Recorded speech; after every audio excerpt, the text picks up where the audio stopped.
Yo, come one, come all, nothing but love, nothing but respect. You know what we do, what we don't, what we is, what we isn't, and what we is here for One Piece, chapter 1031.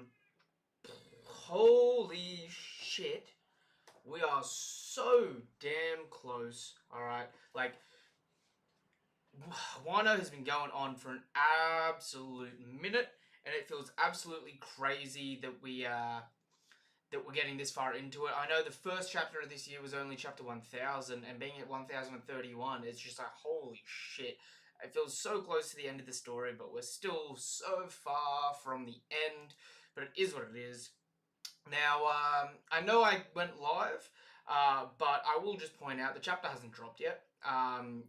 The site that I'm reading it on just says they're proofreading and that it should be up within the next couple of minutes. So I've just gone live to chat back and forth until the chapter drops within the next couple of minutes. So I'm excited, but just going to utilize this time to talk about the greatness and, just get the vibe in that. I've heard that people are saying... Ooh. I'm sorry? Can everyone hear me? I've just gotten a notification saying people cannot hear me. Oh no, it should be good. You guys should be able to hear me. You guys will point out whether or not I'm crazy and you can hear me or not. And I will be madly clicking refresh, alright, waiting for this chapter to drop. But while that's going, yo Kuma, good to see ya. GetXwell, good to see ya. But yeah, we're just gonna chat back and forth for a few minutes just until the chapter drops. So, give us a roll call. How's everyone going? How excited is everyone for this chapter? I'll tell you what, I've been waiting all damn week for this. Apart from that, I've been doing some insane stuff behind the scenes at the moment to get the stream launched up, I should say, for for streaming video games and doing gaming videos and stuff like that. So yeah, that's another exciting thing to keep an eye out for in the near future on the Twitch. We'll be launching some content on that coming out soon. So yeah, get excited and keep an eye out for that sort of great stuff.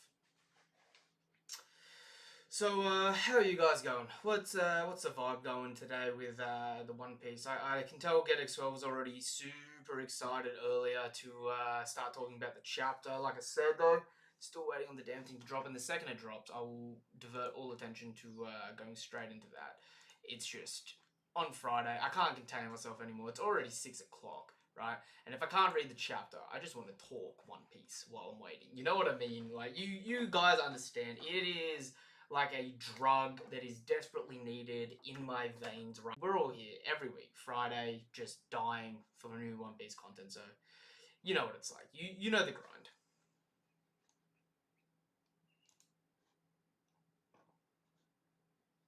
I'm always spoiled. That's why. Oh man, I understand that.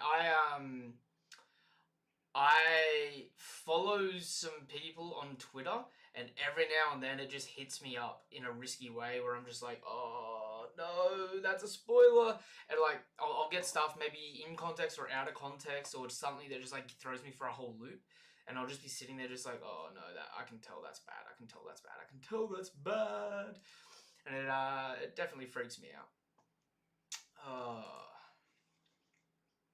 I forgot that you can see see what's on my screen and that while I'm waiting for the chapter to drop. So you can just see me constantly refreshing, clicking in and clicking out, just to desperately see whether or not the chapter's dropped. That being said as well, I'm now officially up to date.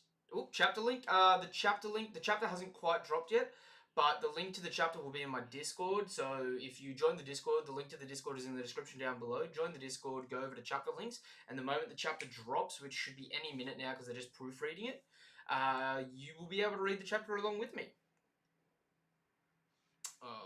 Yeah, I can tell GetXwell is dying to talk about it. Here's a good random question. If you had to have only one Roka Shiki technique, which one would you pick? Skywalk. Not many people have the ability to fly in One Piece, and unless you have a devil fruit, it's sort of like that's the only way you can fly. right? And flying is so much more conveniently useful than the other techniques. That being said, if I had good observation haki, I might drop. I might drop skywalk or moonwalk, whatever you want to call it, for paper body, because you could just be a regular Joe, right? And if you had like Katakuri's level of observation haki in paper body, it's like having a devil fruit anyway. You could just completely avoid any and every attack. So yeah, I think that's definitely my two picks for it. Although it would be bloody cool to just go around finger pistering people, just absolutely dropping them. Yo, that being said, like speaking of Rokushiki, I've so as you all know, I've been like doing a big reread through of all of One Piece, and I'm currently up to the middle of Dressrosa. I'm up to volume 76 at the moment, right?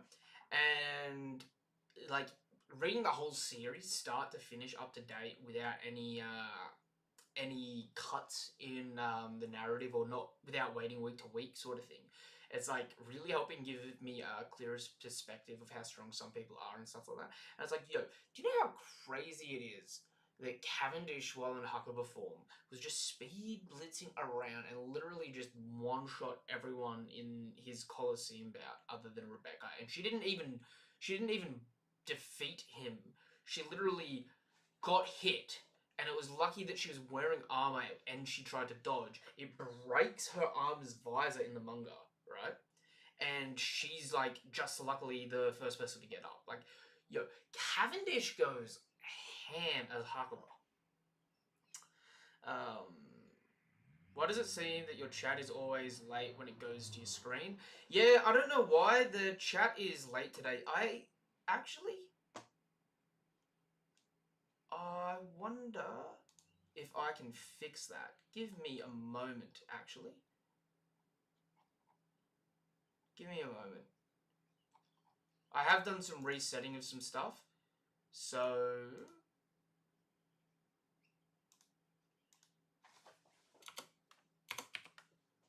let's see if that works. Try typing in the chat now. It might also be because the video seems a touch delayed today than normal. I don't know what's going on with the internet. It's just doing all sorts of stuff. You know what I mean? But we'll see. We'll see how it goes. Just trying to delay it by 1 second and see if that works out better. How about you, Kuma? It's got a slight delay, but no more than a minute at best. I mean, the Rokushiki technique. Yo. Hey. I'd probably pick Soru. Imagine how fast you could write down a paper when you need it. Yo. Soru would be a good pick. Soru definitely is a clean pick. Test. That's me saying test. As soon as that message came through GetXWell, I tested it straight a damn way. Anyway. But I'm kind of applying it to normal day means, not really in a fighting sense. I mean, yo, Skywalk in a normal sense would still be good. I mean, could you imagine just traveling overseas, just doing a little jog?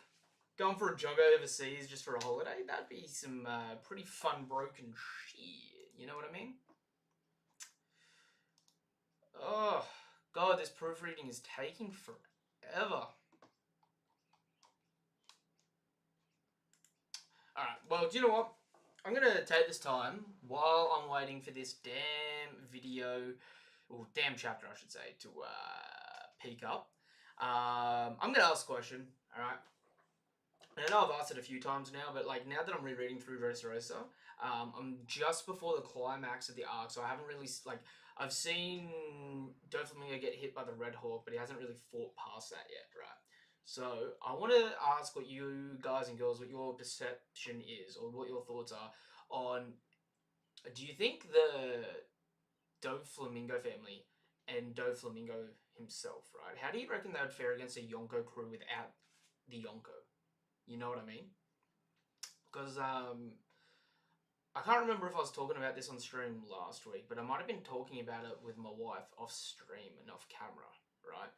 But there was a conversation that I had where, like, imagine if Law's plan worked and the Doflamingo pirates, the Don Quixote pirates, ended up fighting the Beast pirates, and then like I played out a whole scenario in my head where I'm like, well, okay, obviously, right?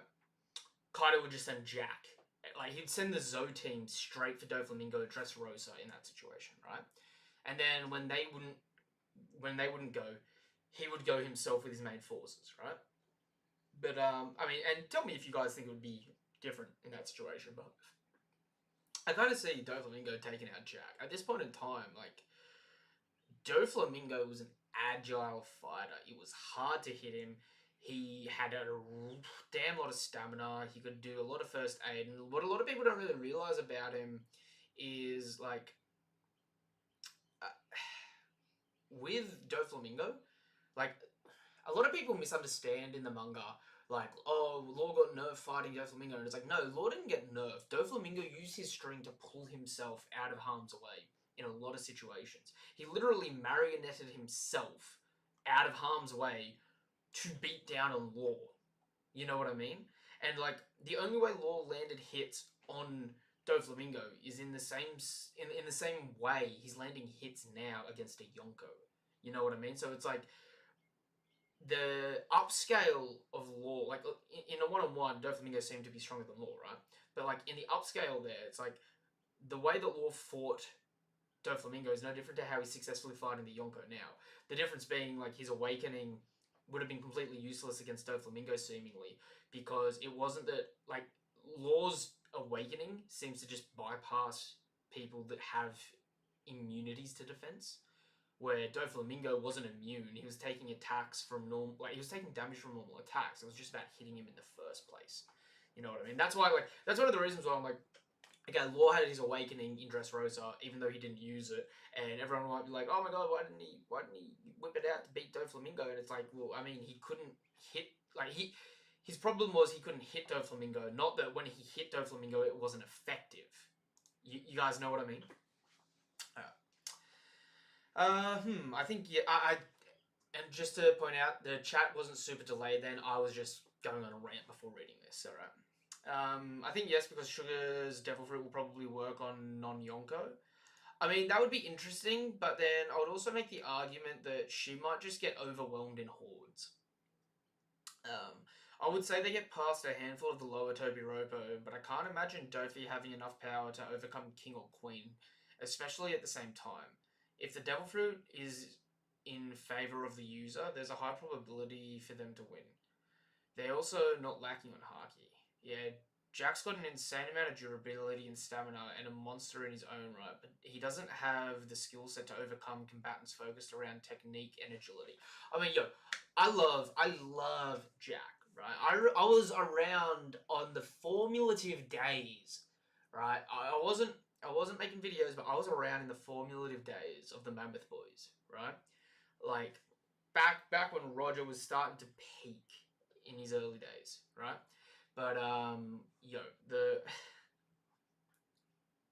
the love that Jack gets in Zoe is so much better than what he gets showcased in the rest of the series, right? And I'm not saying that Jack's weak, but it's sort of like the only, like, he hasn't gotten a single win in the entire story outside of using Caesar's gas weapon, which, and again, I just finished reading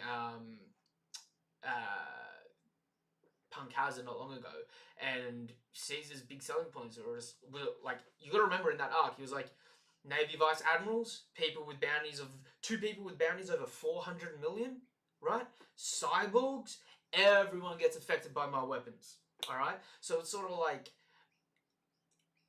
Jack only won because he used Caesar-based weapons, and it's sort of like Caesar-based weapons would have worked on pretty much anyone. So it's sort of like one of those things where it's just like, he doesn't have successful W's to his name. The thing that you got to say is he's pretty strong, pretty damn physically strong, right? But he's also like somewhere parallel to the Duke Minx without Sulong. Like, he's a little bit stronger than them, considering he hit a bit harder than them, but they were still able to block him, You know what I'm saying? But then, like, his durability was through the roof. Until you sort of get to, like, Wano, and it's sort of like, dude, Jack only took... I think on panel, Jack took 3 attacks in Onigashima before he went down, with only arguably Nekomamushi getting more hits in on him off screen. So it's sort of like... Um, Jack is raw power centric. Jack's situation is that he's doomed to be an expendable soldier in Kaido's crew. Well, Jack would do well off on his own in the pirate world. His powers are constantly overshadowed by those above him. I mean, look, it's also not just it's also not just Jack's fault, right? The entire world sort of underestimates Doflamingo outside of the admirals, if that sort of makes sense. The admirals and law even, right? Because it's like Kaido sent Jack because Doflamingo was too weak, send Jack. But it's like when did Kaido see everything that Doflamingo was capable of? Considering the last time we know Doflamingo even used, like, the entire time Doflamingo has been King of Dressrosa, which has been 10 years, right? Arguably he hadn't used Birdcage in that entire time, right? And he, like, no one even knew that, even on his own crew, no one even knew that he had marionettes, right? Like his Black Knight. So it's sort of like Kaido probably severely underestimated how strong Doflamingo was because he had no idea, because he never had Doflamingo in a situation where he had to fight. Doflamingo knew Kaido was stronger, but it's like Doflamingo could beat Kaido not by beating him in a fight, but by just manipulating him for his own ends. You know what I mean? Like, he was the broker of the underworld. He literally was the most... He's not the strongest warlord, but he was the most dangerous warlord because he literally just fed so much stuff to so many people, and he was so ridiculous.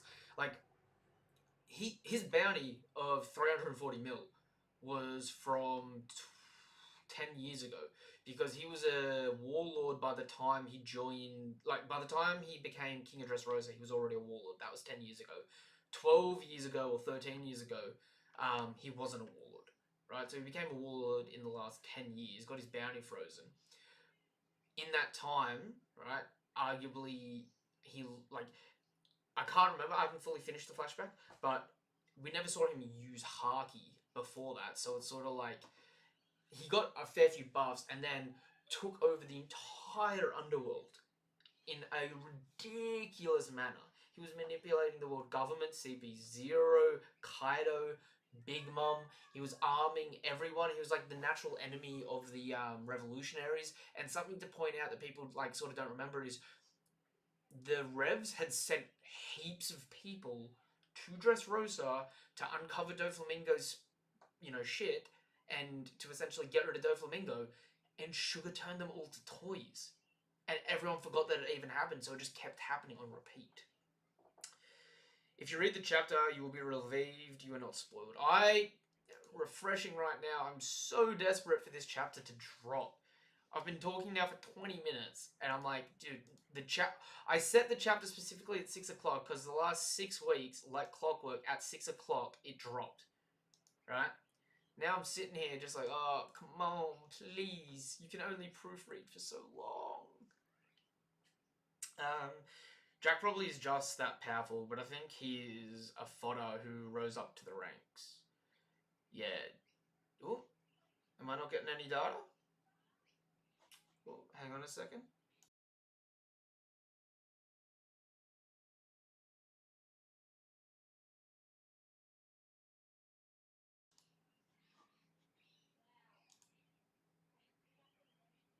Alright, there we go. The YouTube YouTube Studio does all sorts of weird stuff whenever I'm going around doing talks and whatnot.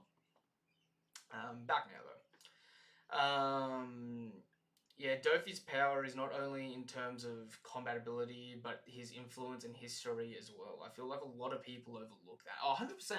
Like, Doflamingo, people are either like, he's the best villain ever in One Piece, he's amazing, or people are just like, he was okay, I don't really care for him, right? But, like, I think it's lost on a lot of people, just like,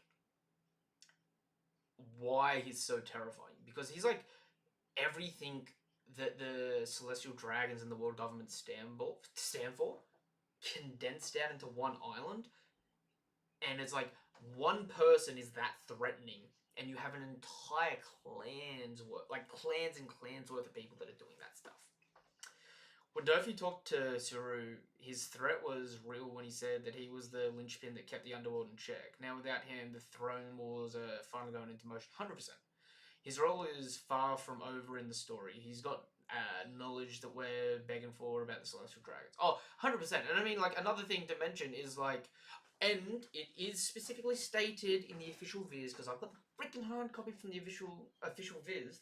It isn't just the ageless surgery. It is actually in my hard copy, which I've got in my other room, the immortality surgery, right? So on hard book that I've got from Viz, it's corrected to the immortality surgery, right?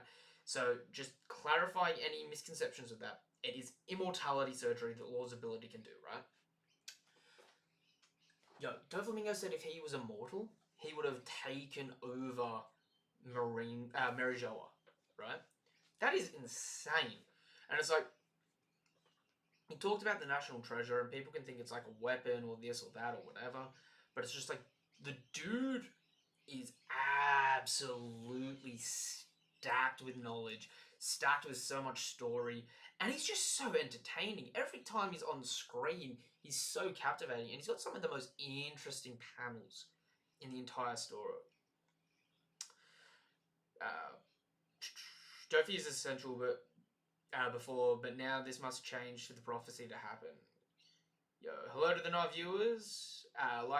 Yeah. Thank you, guys. So keeping me on track here. Yo, cheers to the 9 people watching. All right, we are just talking a little bit of One Piece, so get active in the chat. All right, we're waiting for One Piece 1031 to drop. The second it drops, you can read the chapter along with me by joining my Discord and going to the chapter links in my Discord. The chapter link will drop there the moment it drops. We're just waiting. It's just getting some final touch-ups done now, and so while we're waiting, we're just talking a little One Piece, so join the conversation, alright? And if you haven't done so already, you know what to do, you know it's damn well appreciated. Like the video, alright? Subscribe to the channel. Help us hit 75 subs. We are so close to hitting that goal. I know we went over on our initial date for when we were going to do it, but, I mean, that being said, it's like, so close. We're within 7 of being on schedule for it. And then I think after this, I might make a different type of goal going forward and try and make it a bit more interesting. You know what I mean?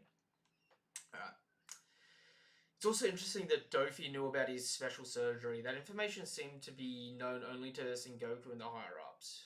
Yo, 100%. I mean, Doflamingo knew shit. And I mean, like, he was just on tap, right?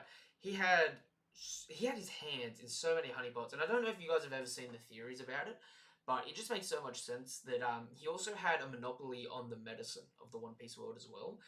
It was the person that gave Whitebeard his medicine, and even arguably Bundy World's brother in the 3D2Y special, his medicine and stuff like that, because it's a similar Jolly Roger, just doesn't have the eye patch through it. You know what I mean? So it's sort of like Doflamingo as Joker was just like crazy with the amount of honeypots he had his hand in. You know what I mean? It's just like he really he successfully demonstrated what it was to rule without the strength to back it up. You know what I mean? Also, I mean, like, can we take a moment to appreciate, like, Doflamingo was strong. Doflamingo and Katakuri are damn strong. Like, Law and Kid, and, you know, hopefully I'll see a bit more of it in this chapter, but it's like Law and Kid did their awakening, but they said it's like, oh, it drains way too much energy, you know, it's a high draining thing, it'll drain our stamina like crazy or whatever, right? But it's like, yo, Doflamingo, even though it was the last result, Doflamingo whipped out his awakening, and he just turned the whole area around him into string, and he was doing crazy shit with it. He did that, and he was a beast. He kind of, I won't say Doflamingo went out like a punk, right? But he sort of arrogantly blocked the King Kong gun instead of trying to do what he was normally doing and getting out of the way, right? His overconfidence finally got to him. But I mean, like, Doflam, like, even Katakuri, right? Katakuri fought for like 8 hours using his awakening just like randomly. And I was like, dude, if that's supposed to drain your stamina, right? Your stamina, you're using Future Sight, which drains your observation haki. You're using armament and level 2 armament, which drains your haki like crazy, right? You're doing awakenings, which drain your physical body and take a massive toll on you, right? You're doing all that, and to make the fight a little bit more fair for Luffy, you impale yourself in the goddamn kidney with your trident. It's just like, yo, I love Katakuri, but it's like, you don't realize how much was going against Katakuri and how much handicap he was putting on himself in that fight. Like, Katakuri is a goddamn monster that doesn't get nearly the... I mean, he either gets too much or he doesn't get enough credit for the stuff he does. You know what I mean? Like, out of the first commanders at the moment, first division commanders at the moment, I'm like, yo, it's between Marco and Katakuri for... Oh, Marco, Katakuri, Ben Beckman for number 1. Ben Beckman's an X Factor, right? But I mean, like, I love Zoro. Zoro at the moment, I'm already like, yo, he's probably over King because, and I'm not trying to downplay King, but it's like, yo, the Beast Pirates, like King, Queen, Jack, right? Dude, King and Jack have just not done it for me, right? This arc, they have just been a letdown. Queen, I'm just like, yo, Oda's making a second division commander do shit? What? I mean, we've got the history of, like, Sanji gets a lot of his feats sort of downplayed and that, so, like, he's a bit of a joke. We have Ace, right? We have Smoothie. Oda does not like the second division commanders at all. But then it gets to Queen and he's, like, rubbing his big Brachio back, just like, come on, do some weird shit, man. Thought I kind of find it funny that there's a literal book about devil fruits, but we've never seen a proper copy drawn by Oda. At least in the manga, anyway. It's arguable that Dofi and Katakuri would do better against the Yonko than Lauren Kid, though I'm veering towards Katakuri and Dofi's side a lot.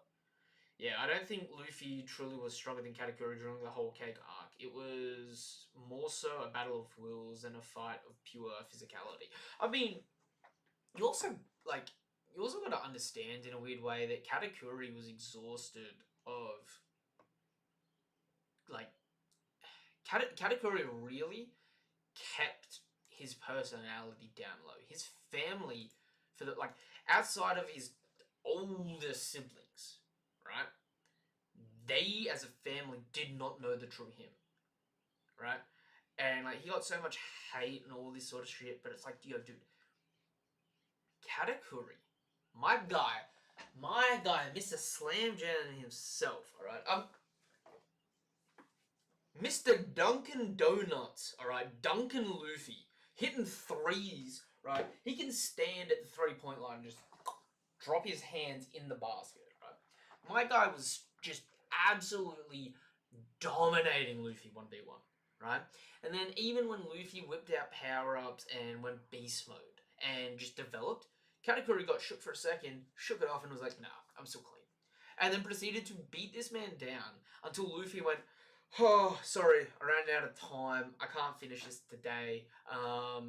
What are we going to do? And Katakuri's like, you did good enough. We'll reschedule. Or, better yet, instead of rescheduling, how about you just come and do the thing that I don't want to do and overthrow my bitch of a mum, right? And then we're G, alright? We'll get to that later. You know what I mean? Big Mum Pirates, the definition of peer pressure. Yo. The Big Mum Pirates are wild, right? Like, they're wild. See, the problem with the Big Mum Pirates is it's just like, they were used to showcase how threatening a Yonko crew is, but it's like, yo, do you know how wild it is? Like, do you know how wild they are? Like, The Enraged Army. I can't remember where it was. I was looking up something recently, and I think there was a rough number of 2,000 people in the Enraged Army. Or 100 people? 100 to 2,000 people in the Enraged Army. I think it was 100 people, because it was 100 versus 1. I remember that being a chapter title, actually. But it's like, dude, the Enraged Army? Like, at that point in time in the story, even though he was exhausted, right, Luffy is essentially a commander level person at that point in time in the story. And the Enraged Army just swarmed him like crazy. Like, that's like if the Don Quixote top execs, like the Don Quixote execs didn't exist, right? Dofi pulled the birdcage out, and then all the people in the Colosseum were like, no, let's just jump this guy. Doflamingo actually may have been like screwed in that situation, because it's just like the sheer number of people just ganging up is like ruthless as anything. Yeah. Since Katakuri claims to have better devil fruit than Luffy, what if Luffy's awakening is somewhat like a special paramecia in which he can influence his body to move more fluid? Now he can make more limbs and evade effectively. That would be really cool, but I'm going to call it Bounce House for lack of a better term, right? Bounce Castle or whatever. But it could even be Jumpman, right? But you know, the tried and true... okay, it's hard, right? We've now got 9 Awakened Devil Fruits. 11 if we count non-canon, right? We have... we have Doflamingo, Katakuri. Both of these people are... Katakuri is more along the lines of Luffy, actually. Doflamingo's a producer type, right? So he produces an element and can control the element. His awakening lets him turn things that he didn't produce into his element, right? Katakuri is an element, albeit mochi, and can do the same thing where he can turn stuff that isn't him into his element, right? So arguably that would be the same as Luffy's, where Luffy can turn things that aren't himself into his element, right? Similar to Kid's, where Kid can make things that aren't himself magnetic. Whereas people that have a status effect, right, like Law making his room, it's a bit hard to like. I still struggle to try and break that down, but it's hard to see how it actually works properly, right? But Law's room, to me, seemed like he essentially used room to separate his sword. Used it to essentially teleport one side of the sword to the other side of Big Mum, and one side to the back of Big Mum, right? And then used it as a conduit to essentially spawn his gamma knife in between, as in like shockwave, and explode out of Big Mum. Because you get that massive explosion, she gets zapped in that, and then all the homies around get shot away. So it's a pressure that explodes out of Big Mum. So it's like, Law's ability is normally controlling the area around him. His awakening might be more geared towards he can condense that down and control himself or something else more accurately, right? So, for example, he normally makes the bubble big and chops up other people. He might be able to coat himself in his room or K room, whatever you want to call it, and then separate himself, sort of like Buggy. He uses it arguably in a combative manner here, using his sword to like puncture through Big Mum, but also teleport it to the other side, because his sword isn't actually that long. So unless he's extending his sword, which doesn't make sense for his devil fruit, he's essentially like stitching the sword to either side of her and using it as a medical instrument to bypass and her out, right? And then you've got other people that have a status effect, right? Where you have Bullet, or Moot. Like, his pronunciation is all over the shop in the English dub anyway. But Bullet, right, has the ability to turn items. Like he has the ability to turn junk, but junk specifically, into any day objects. Like essentially control it, like make robots and megazords and stuff like that. His awakening though, like and specifically for junk metal sort of stuff, right? His awakening though is to turn other things into an element that he can control. So it's sort of like the same premise as kids, where a bit like off-centered a touch, right? Because like kid doesn't kid can only control a certain element being metal, but he controls it through magnetism, so he can control other things with the property of magnetism. Whereas Bullet controlled only a specific thing, so instead of him being able to just control everything, he was able to turn other things into his specific thing to then use as his awakening. You know what I mean? And then you've got all the Impel Down guards, which are there's freaking 5 of them now that are all awakened. That is wild. Like that says to me the world government has some way to mass awaken zones at least. And I'm not saying every marine will have an awakened zone, but it's like. Shamlove, is the chapter out yet? No, it is not. We're just talking thoughts while we're waiting for the chapter to drop. The chapter will drop the second the chapter drops. It will be in my Discord in the chapter links. So if you go join the Discord, hit the bell icon in the Discord, right? The second the chapter drops, because it's delayed a bit yet at the moment, the second the chapter drops, it'll pop up a link there and notify you.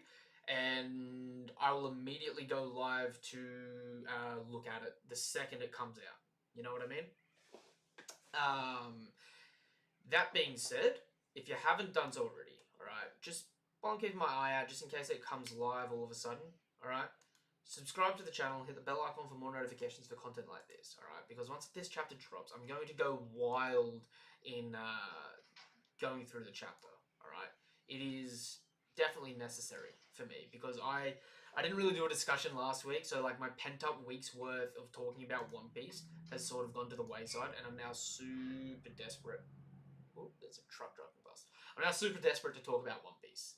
Unfortunately, Daniel, Eggs for Brekkie, the guy I normally talk about One Piece with, had final exams last week, so I had to cancel the stream. But that being said, if we get enough people subscribing to the channel and being vocal in the Discord, in the chat, I might be able to organise some time, get to know some of you more over voice chat in the Discord, and might even do some open discussion videos and stuff like that in there, if that's the sort of stuff that you guys and girls are interested in. So definitely keep an eye out for that good stuff, and let me know what you think about it. Ooh, you clicked on the raw scan. I hope you didn't spoil yourself there.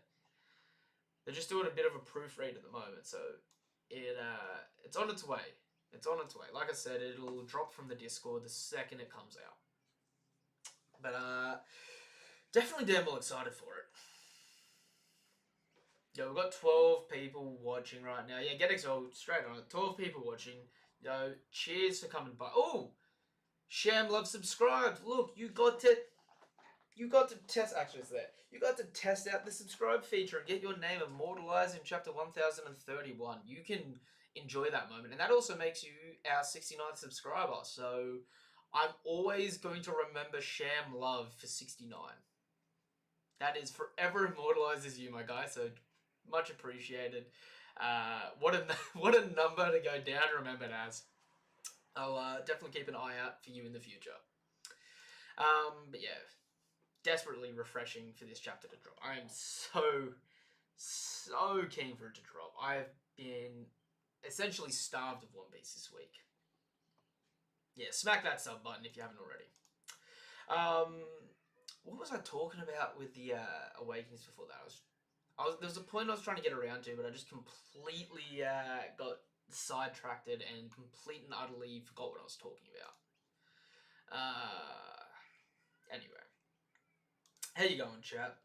Any questions or any One Piece topics you want to wink nudge nudge? Anything you want to bring up before the chapter starts? I know I didn't do the discussion last chapter, so is there anything from last chapter that you guys thought about during the week that maybe gave you a different perspective that I might not have picked up on yet? Yeah, it is always a good time here. And at the moment, there's not a hell of a lot of us here. We're slowly making our way towards 100, but I mean, because we're a lot smaller, get to actually get to almost every single comment and stuff like that, which is good. You know, it's just a cozy little community at the moment, which is definitely something I enjoy, to say the least. Here we go. What do you think our Kiji's doing right now? Oh, okay. So I got 3 potential thought processes for this, right? Thought process Thought process number 1 is our Kiji is a mole, either for sword or for the revolutionaries. That's just a generic one, right? Thought process number 2, and there's a few other people that have done videos on this as of late. But thought process number 2 is our Kiji actually is with Blackbeard, because Blackbeard is the biggest threat that our Kiji sees, and you know, keep your friends close and your enemies closer so you know what's going on, right? So our Kiji allied with Blackbeard because he sees Blackbeard as the biggest risk to the world, and he wants to have an idea of what's going on, right? Number 3 is massively left field, and I've only thought about this because I'm just sort of like, God, it would be crazy if that's what happened.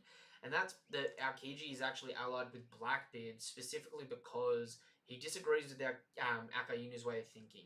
He knows about the corruption of the Celestial Dragons and stuff like that. The Ohara incident proved to him that the world government is a bit shitty, even though it's overall better to have it than not. That it's overall does some pretty shitty shit that he's not okay with. His burning justice turned to lazy justice, and now the view process is he went from disagreeing with how things are done to having the opportunity to control how things are done, and failed at being the person that was anointed for that, right? And then going from that aspect of thinking to turning around and going, well, do you know what? If I don't agree with what's being done, I can't change what's being done, right? I can leave and go with what I think is the catalyst for what can get change done, right? And I'm not saying that our Kiji necessarily would think that Blackbeard's a good guy in that regard, but he might see Blackbeard and go, he has more potential than any other Yonko right now, right?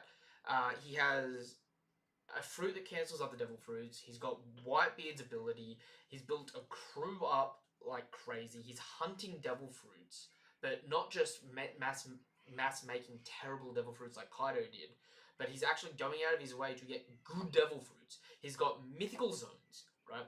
He's got people of all shapes and sizes. He's got former world government employees with Shiryu and arguably Akiji, even Lafitte technically being a sheriff, depending on how that worked, right? He is just all over. Like, Blackbeard has like the most potential other than Luffy, and we know Luffy's gonna do it because he's the main character, right? But for the last 2 years, Luffy was a no-show. So in the last pretty much the last 2 years, because we know Akiji and Kuzan's duel was almost immediately after the Marineford, right? Especially since within the first 6 months, it was specifically before the first 6 months, because we know thanks to 2D, 2Y, 3D, 2Y. Damn it, I said that backwards then. Thanks to that, we know that Akayuno was already Fleet Admiral, right? So it happened really quick, meaning our Kiji really just sort of got thrust into a situation and in a time where the biggest up-and-comer was Blackbeard, right? And Blackbeard was actively seeking power. So it just could have been mutually beneficial, which is why I think if the Blackbeard Pirates and the Straw Hats fight, right, and they have a duel very soon, what could happen, and I know it would piss a lot of people off, arguably, is Robin wouldn't have a fight. Our Kiji would kidnap Robin because he would want to learn the truth about the Void Century, because he's understood the terrible pain that the world government has inflicted, and he wants to go that route. He might not want to do it for Blackbeard, mind you. He might be sitting with Blackbeard because, much like Blackbeard sitting on Whitebeard's ship, he's like, this is my best opportunity to get a hold of Robin, right? To get a hold of what I want. He might get Robin, dip. The Blackbeard Pirates and Straw Hats fight, plays out how you think it does, and then the Straw Hats go to save Robin, only to find out that Aokiji wasn't really invested with the Blackbeard Pirates. He just wanted Robin, arguably, to, you know, to find out the Void Century. But I mean, that's assuming he's a good guy, right? And like, everyone likes to think Aokiji's a good guy because normally morally he's a good guy. But I mean, like, Aokiji was introduced as a fucking perv that was hitting on Nami and Robin in like an overt way, right? He might actually just fit in with the Blackbeard Pirates for all we know. We don't know what kind of shit Oda's smoking some of the time. But, like, it would make sense. Because the alternative is, right, you have Blackbeard who's a Yonko. You have Aokiji who's an admiral, and I argue is equal to a Yonko, right? Even if I think Aokiji's weakened now because of his injuries, I still think he's, like, close enough that it's just, like, you wouldn't argue much of a difference between them, right? So having those two people, whatever shit you give Burgess to make him a true First Division commander, right? And, like, a lot of people shit on Burgess, but, like, Burgess only got beaten by Sabo because Sabo had Rio. Other than that, Sabo and Burgess were clashing equally, dead equally, with normal armament hierarchy, right? Burgess does exactly what Shiryu does, but instead of a sharp pointed slash, it's an impact, right? So there is literally no difference between the capabilities of Burgess and Shiryu shown on screen. That's in the manga, black and damn white at this point in time, right? The fact that Shiryu's invisible, if you give Burgess some ridiculous shit, even like, I don't want to say Marco will ever die, right? But if you give Burgess goddamn Marco's fruit, and all of a sudden he's already really durable, but all of a sudden he just can tank through everything, and he's just doing elbows like crazy, like, it's threatening. It will take Luffy, Zoro, Sanji, Jinbei, Yamato to take down those people, right? And I'm not 100% sold that Yamato will join the crew, but it's like, Blackbeard's crew, especially if Aokiji's there, is arguably the strongest crew outside of the Marines right now, right? And, like, I'm loving the Shanks crew. But it's like, the more information we get, the more I'm like, as good as Shanks is, it seems like his crew is better than the other crews, but he himself isn't necessarily better than any of the other Yonko. He can hold his own, but it's sort of like, utility and versatility outweigh him. Yo, I'm sorry, I have gone on for a massive ramble here. When is the chapter out? It's not out yet, but like I said, it'll be in the Discord the second the chapter drops. I'm refreshing it, like, constantly. As soon as you see it pop up on my screen, it's pretty much out, and you can just go and read the chapter, alright? Blackbeard must be crazy strong with 2 devil fruits. I wonder if his Haki is strong. I mean, I personally think his Haki is strong considering he scarred Shanks at the same point in time, like, around the same point in time that Shanks was taking out who is arguably Rob Lucci level, right? Essentially, 12 years ago, you have Shanks being about as strong as pre-time skip Luffy at least, right? And you have Blackbeard able to put a permanent scar on someone like that back then.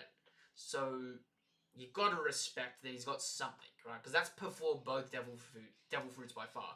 Meaning Blackbeard, a decade ago, is pre-time skip Rob Lucci level at least, right? Like, that goes under a lot of people's radars there. To be honest, a lot of people say that Luffy has to be the strongest person by the end of the series, and while I'm okay with that, I'd be down to have people still rival him with when the series ends. In all honesty, Luffy won't be the strongest person, and he doesn't have to be ever, because at the end of the day, like, what is the point of being the world's strongest person if the world's second strongest and third strongest team up against you? You're gonna lose every day of the week.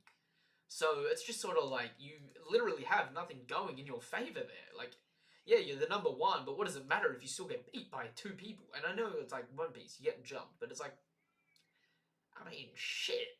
At the end of the day, like, Pirate King Luffy, world's greatest swordsman Zoro, it's just like, doesn't matter if you're like, got 5% more HP and 5% more damage. The 2 of them coming at you, you're dusted. I think Blackbeard kind of used the second Devil Fruit as a quick way to get power. He hasn't shown any Haki feats, so that's my assumption for the time being. Okay, so he has Observation Haki and Armament Haki confirmed. We have no idea about Conqueror's Haki, right? His Armament Haki, yeah, we haven't really seen it do much, but we have seen in the Ace novel, right? We know that Blackbeard was able to one-shot a 70 mil bounty person with his bare hands. We also know that in the fight against Ace, Blackbeard karate chopped Ace in the throat when I know he was discounting his Devil Fruit, but he almost snapped Ace's neck with a karate chop, right? Ace without his Devil Fruit was already really strong, and people may not realize how strong he was, right? Because I know Ace set out a little bit before Luffy, but when Luffy set out to sea, he was the strongest person in the entire East Blue. Right? It wasn't even contested. It wasn't even until Crocodile that it was contested, right? Meaning Blackbeard with no Devil Fruit, just with a is taking out everyone up till that point essentially in almost one shot. Considering Ace had 100% success rate against Luffy, so keep that shit in mind. Right? And that's with Luffy having a damage negator for blunt force damage. Ace was still beating him bloody. And Blackbeard low diffed that. Okay, Aokiji might be a sword member. 100%, Mike Oxlong. He may be a sword member, but the problem is, if he's a sword member, like, it would be good if he's a sword member, and it would make a lot of sense, but I would actually argue Akainu has more going for him to be the leader of Sword, and I did think that Sword was a organization specifically used to infiltrate the Yonko crews, which would make sense with Drake and Aokiji. But like in recent time, I've also thought that Oda is sort of just every now and then he just likes to ruin expectations. And if everyone's expecting now for Aokiji to be a member of Sword or a revolutionary spy, what's the third option that will shock people more? You know what I mean? Because it's either going to be he is a member of Sword and then he gets killed, or it's going to be he's not a member of Sword and all of a sudden it's sort of like, oh shit, Blackbeard has an admiral on his side. That is some military strength right there. Just wondering why he hasn't contacted Drake or anyone then, because I'm sure Aokiji would want to know about the events transpiring in Wano. If Garp is part of Sword, then Aokiji is most likely a part of it.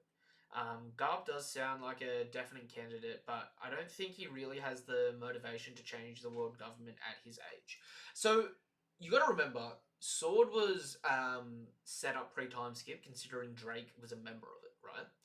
But since Akainu has taken over, because essentially you can make the argument that Drake's had meetings during the time skip where he's met up with Kobe, since it was Kobe's post-time skip design, right?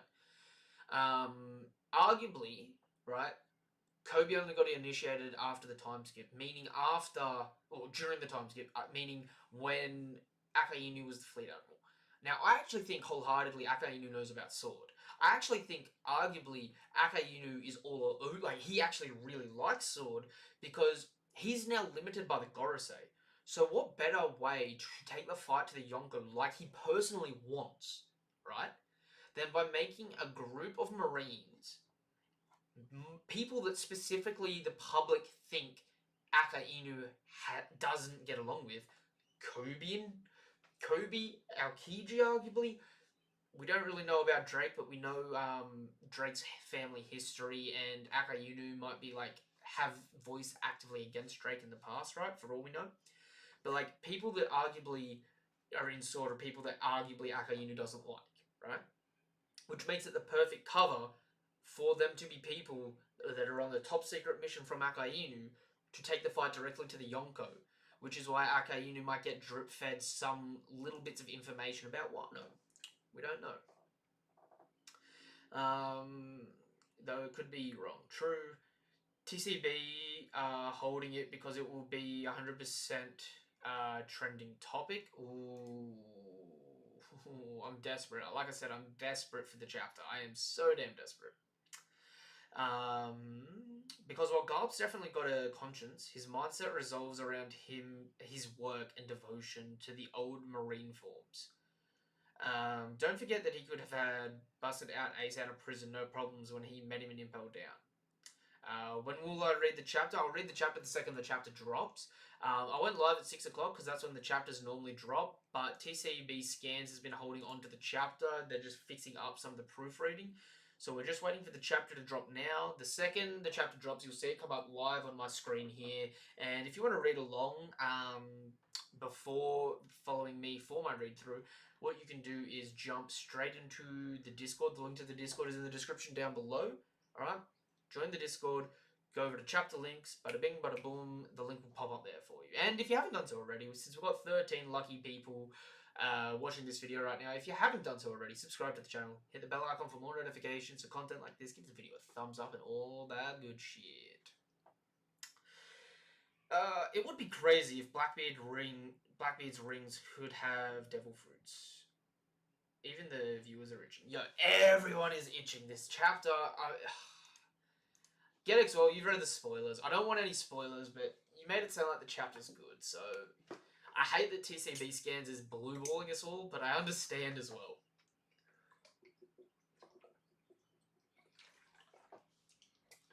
Ooh. I was getting thirsty there. I've been talking for an hour now. Holy. Surely it's 7 o'clock now. Surely the chapter's going to drop now.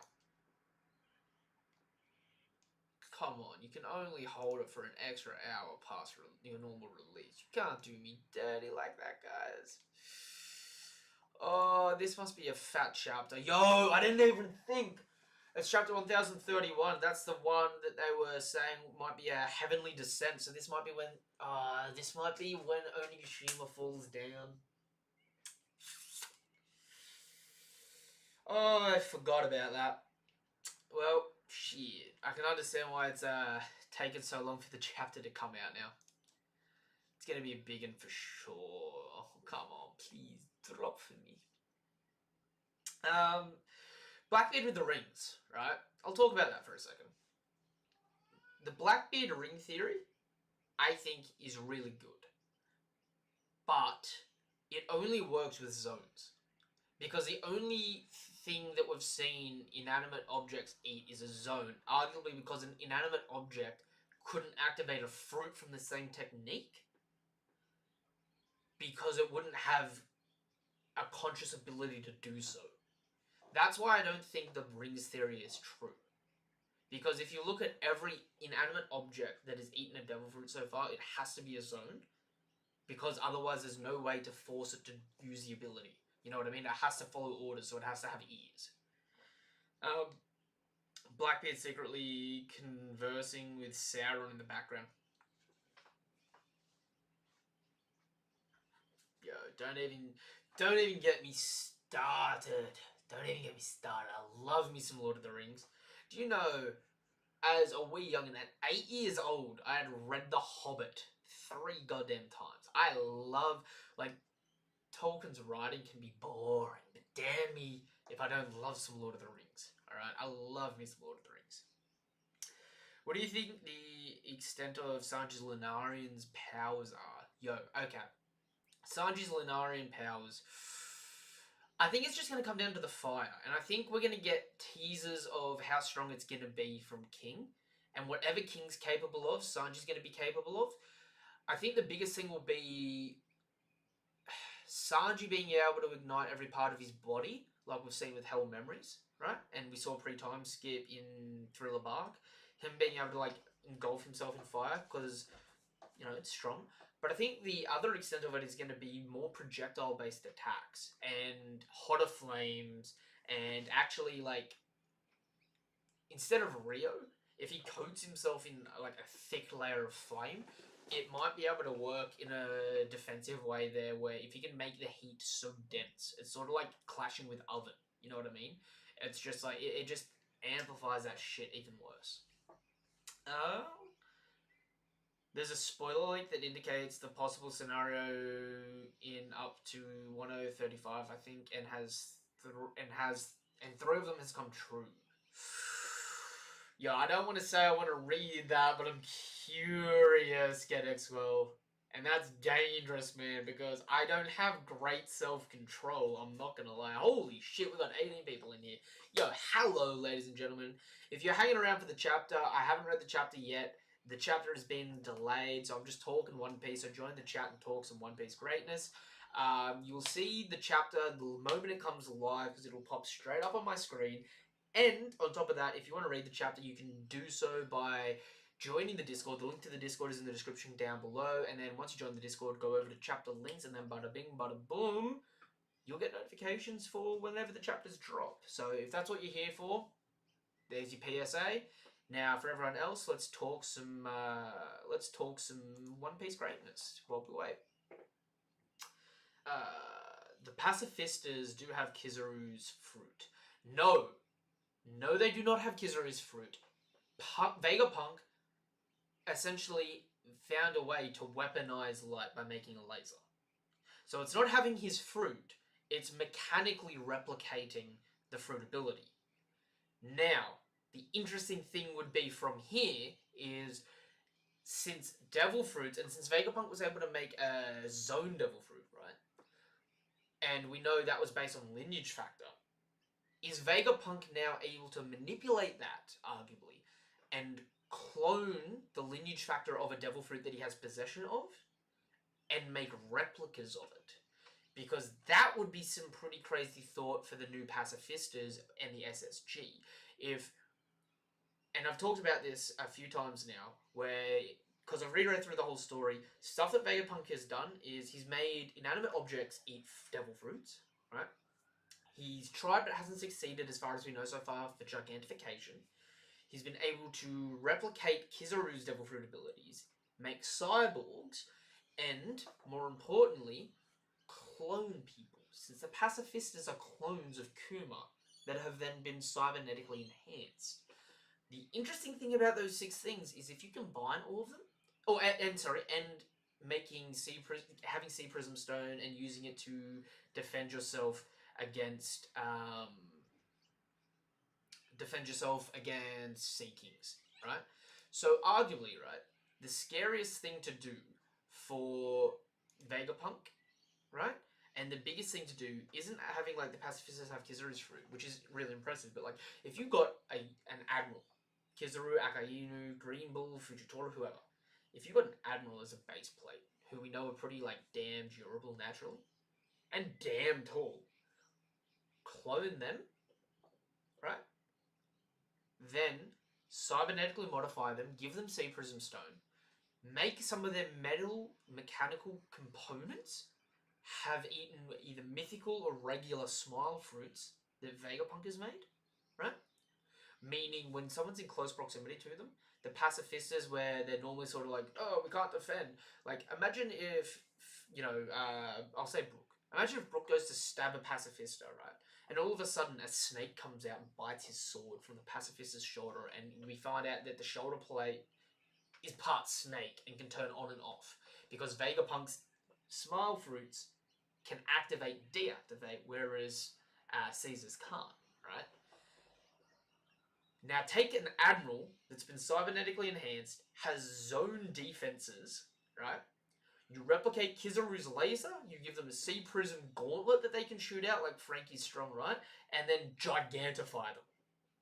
That's fucking scary. Having 10 of those rock up, right? You're just gonna be like, man. You know what I mean?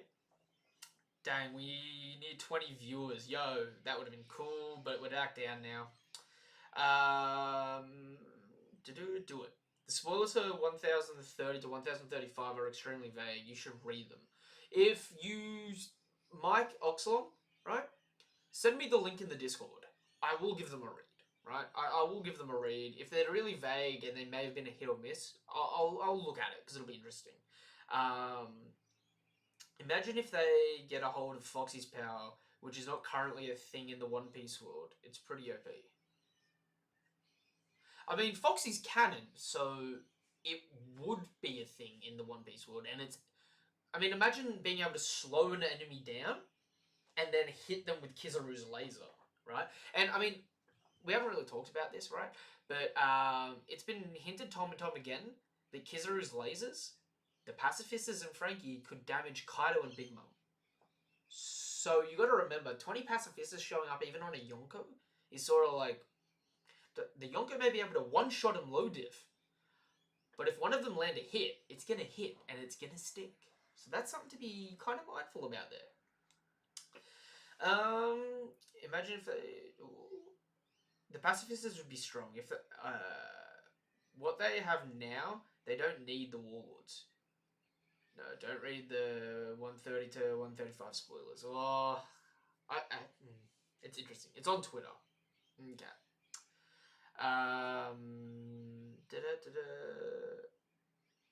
Okay, it's not that vague. Okay, I may get someone else to read it on my behalf. Alright? I'm not gonna lie, I don't want to get spoiled, but I do like seeing like juicy information and predictions for stuff like that. You know what I mean? Oh my god, when is this chapter gonna drop? Yo, it's been an hour and 10 minutes. That is absolutely insane.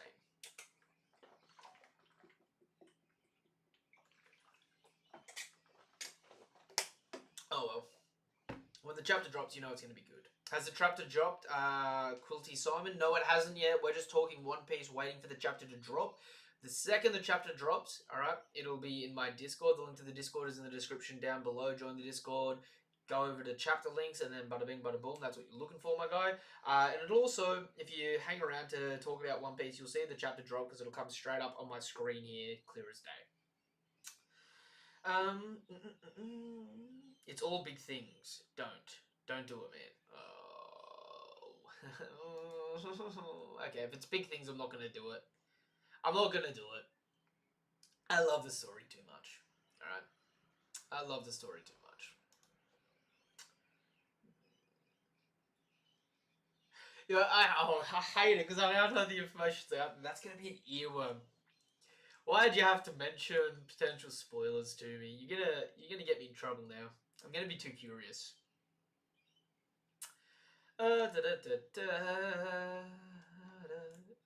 Yo, while we're waiting for the chapter chat, I will ask a question, right?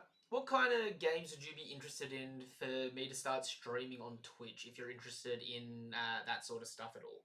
Because, like I said, I'm starting to get stuff working in the background to launch the Twitch channel. So I'll probably stream on there 2 or 3 times a week to begin with, while also doing my normal 5 to 6 videos through the week on the YouTube channel, and sort of split the anime and manga stuff up to the game stuff and have the game stuff on Twitch. I might join them later on, but is there anything anyone would be interested in seeing me play? I know this isn't a brag. This is just me being nerdy, right? But no game's really off limit, right? Got PC, Twitch, Xbox, PlayStation, and VR. I really am excited to set the VR up because one of the types of videos I really want to do for the Twitch is doing anime mods in VR. I think that would be really fun, and I think that's something that my normal YouTube community would be interested to see. I mean, I have seen mods for Naruto where you can dart around with Minato's kunai, so I'm definitely excited to see that sort of stuff.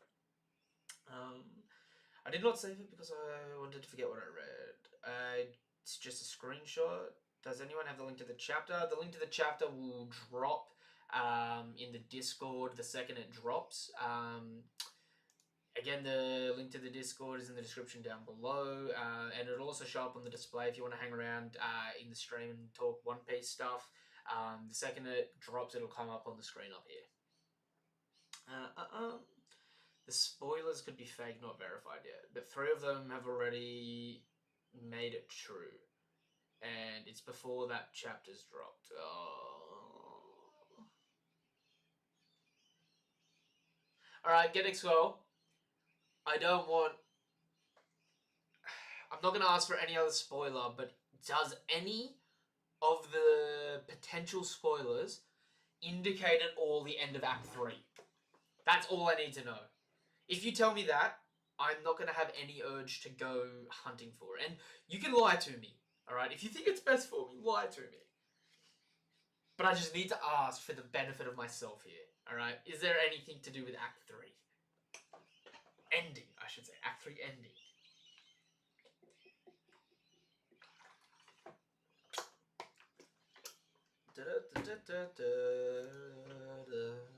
This chapter should be coming soon. Hopefully, it is taking forever. No, but big shockers. Okay. Okay, I will trust your judgment there. I will not spoil myself on any of that gloriousness.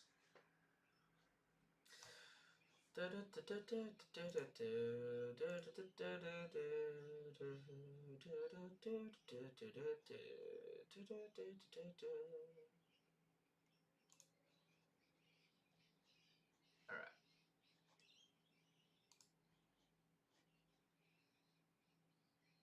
How can I find it? Yeah, the chat's going wild wanting to find out how to see potential spoilers. This is killing me. This is killing me. This must be what it feels like to work at the movies and never be able to go watch movies.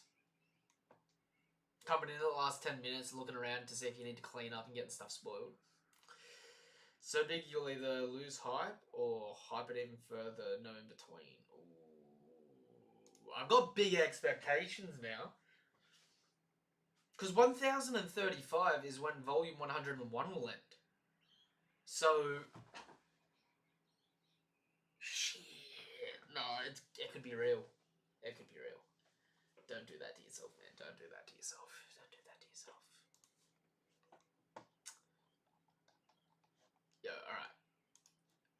I'm going to start thinking, right? Chapter... Do you know what?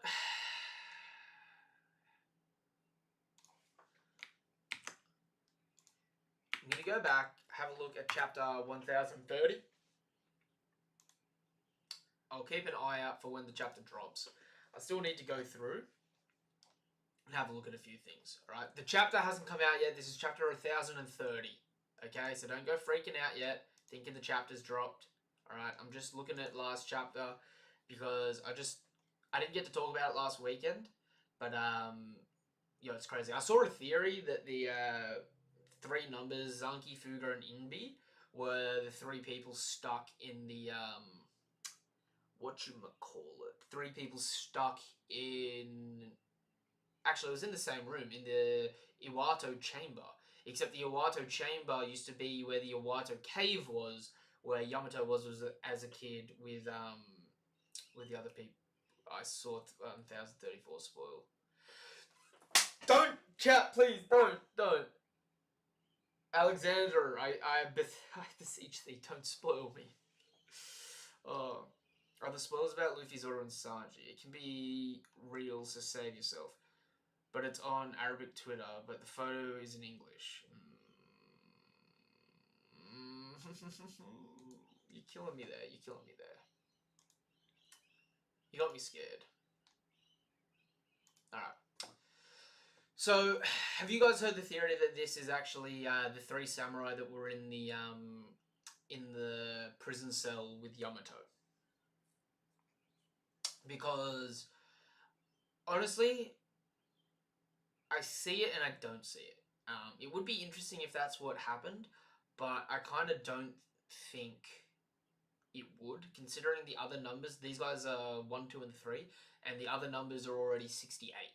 You know what I mean? So to me, for these guys to be original 3, it would have to be a little bit off on the timeline, right? Also, we've got the whole Drake and Apu alliance thing. I hope Drake doesn't fall for Apu's shit, right? Like, I'm nervous about Drake because Drake doesn't have a post time skip updated bounty, so his bounty's still the same as it was pre time skip at 222, right? He was shook when Zoro landed a good hit on Apu, and he hasn't necessarily been like super well showcased, right?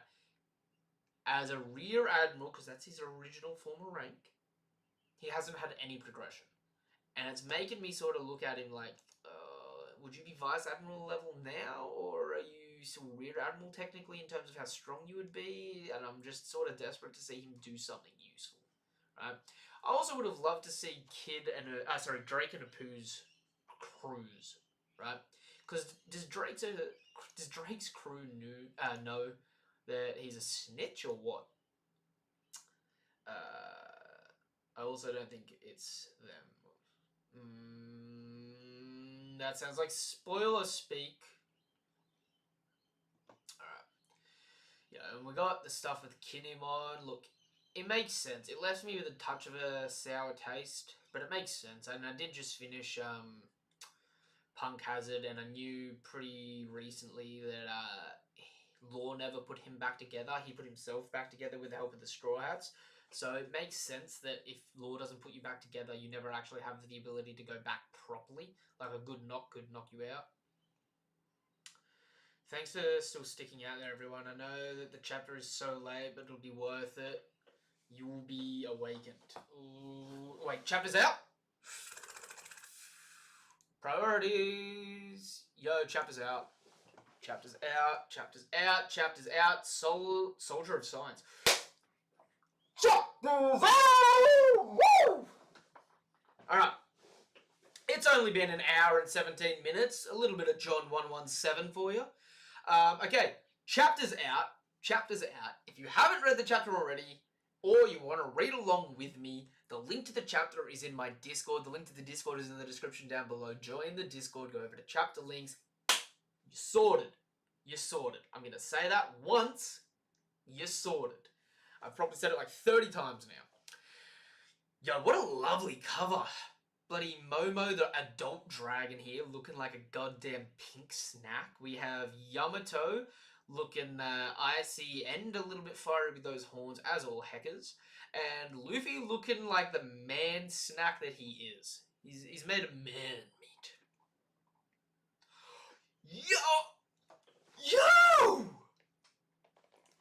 Look at this artwork! Yo, Ben Beckman's gone grey. Yo, Oda said he's not dusty, he's white. But yo, look at this. Is this all the right-hand man? Yo, this is sweet. Yo, and I love how Beppo's laying down like a little sexy girl, just like blushing, just like stupid first commander me. Yo. Ooh.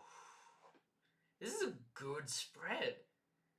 Yo, they look mean. They all look mean. Is it weird?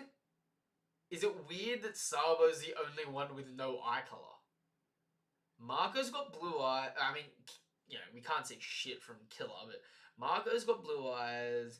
Charlotte Katakuri has his beautiful pinky peepers.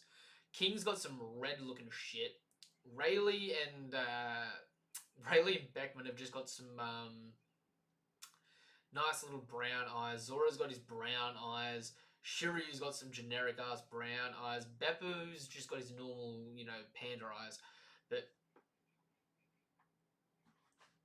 Sabo, the shit.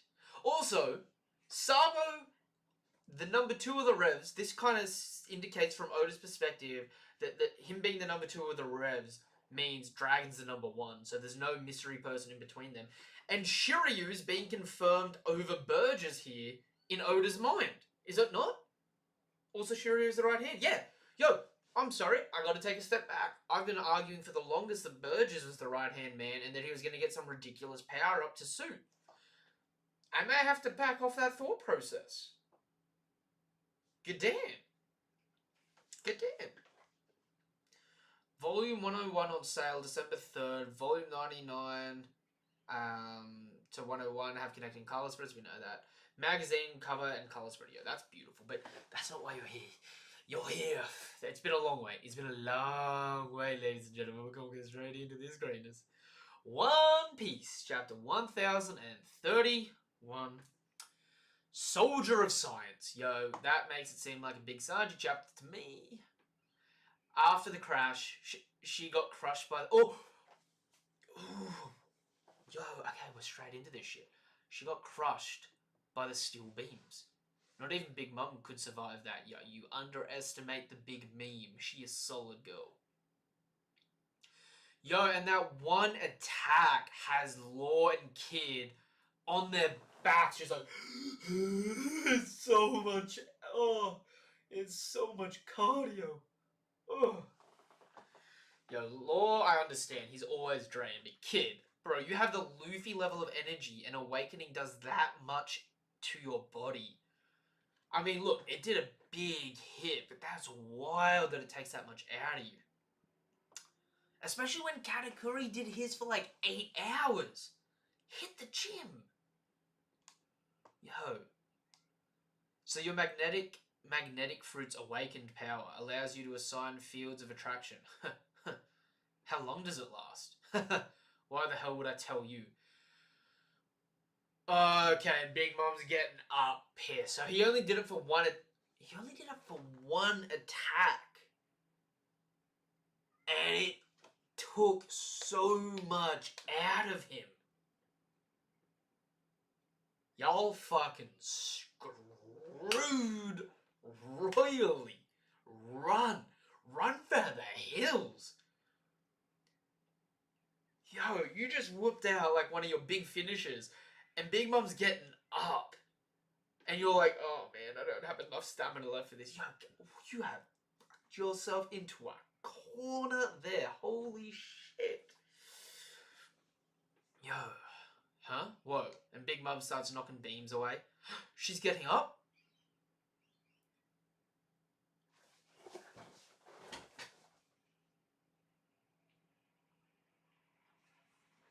Life or Oshiruko? Crap, she's using her soul focus Oshiruko. We still have some left, right? No, we dumped it. That's karma for Otama. Yeah, little shits.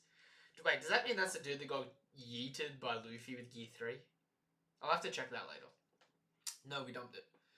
So she's gonna take our lives? Yo. And she just one-shots all the fodder. That looks like a big surfy wave of souls there.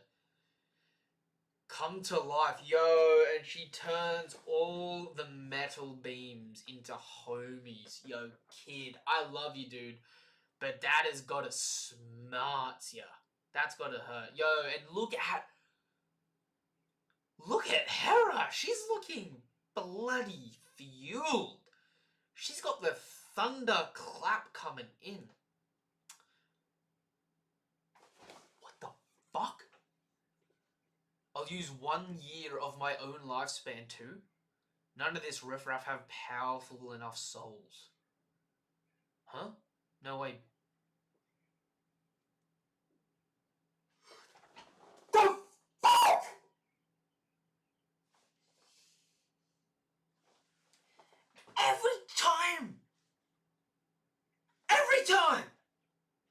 Every time this big bitch, every time she has been hit into the box and people are like, we know how her powers work.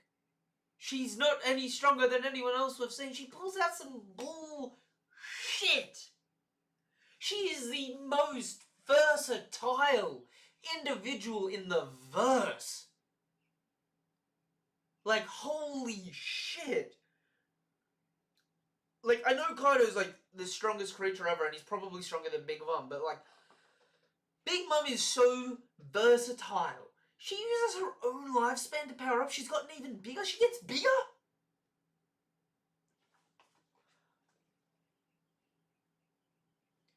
And she specifically says, like, she's powered up from eating her own soul. She sacrificed a year of her life to get bigger and power up. But she says she could do it if another person was strong enough nearby?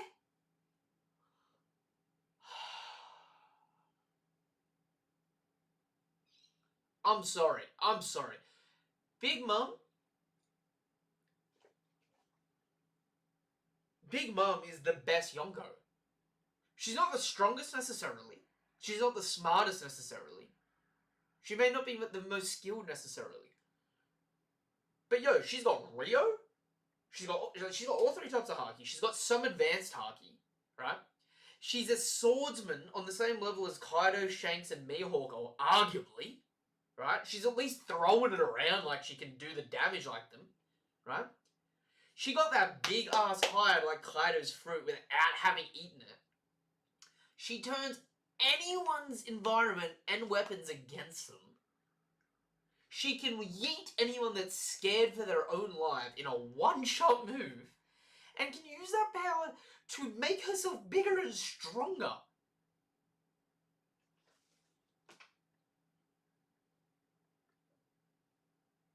I'm fucking sorry.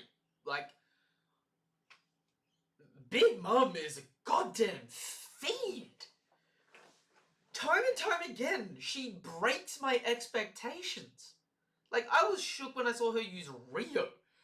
Now I'm sorry, Shanks has an advanced all three types of Haki. I don't give a fuck. I don't give two shits. Because I'm pretty sure we're going to see her use Advanced Conquerors, right? She can do Rio, Advanced Rio. Even if she doesn't have Future Sight, she's still got damn good observation Haki, arguably. Like, she can see what's coming and what's what. Shit. Fuck, man. Enough's enough. You're a weapon. You're a monster. Just... God damn. It's been decades since I felt pain like this. Your runs aren't bad. Decades. That implies at least 2 decades. To me. Right? That's plural. That's a plural word. Meaning ain't nobody done this shit to her since Roger was alive. Meaning ain't nobody do this shit to her since Roger probably came in there, snuck in, got the rubbing of the poneglyph, and Big Mom was like, oh nah, I'm tracking him down. And Roger was like, I'll get the fuck out of here. Fuck. Trafalgar Law, Captain Kidd. The two of you and Straw Hat Luffy are serious about taking your thrones. Bring it on if you think you have a shot. I'm sorry, I love Law, I love Kidd, right? Y'all better have some Haki bloom right now, right? You bet. Sorry, I just saw this in the chat. My Voxel, I agree with everything you said except for the swordsman part. Yo, Shanks, Mihawk, they're disarming her, alright? Don't get me wrong. They are better swordsmen than her, right? In a fight against her, they are disarming her. They get Napoleon out of her hand, right? But she's on the same level as Kaido, at least. And she's throwing Elbaf spears. That might be some big girl strength. But yo, right? The only people on that level, like, I'm just putting this out here, right?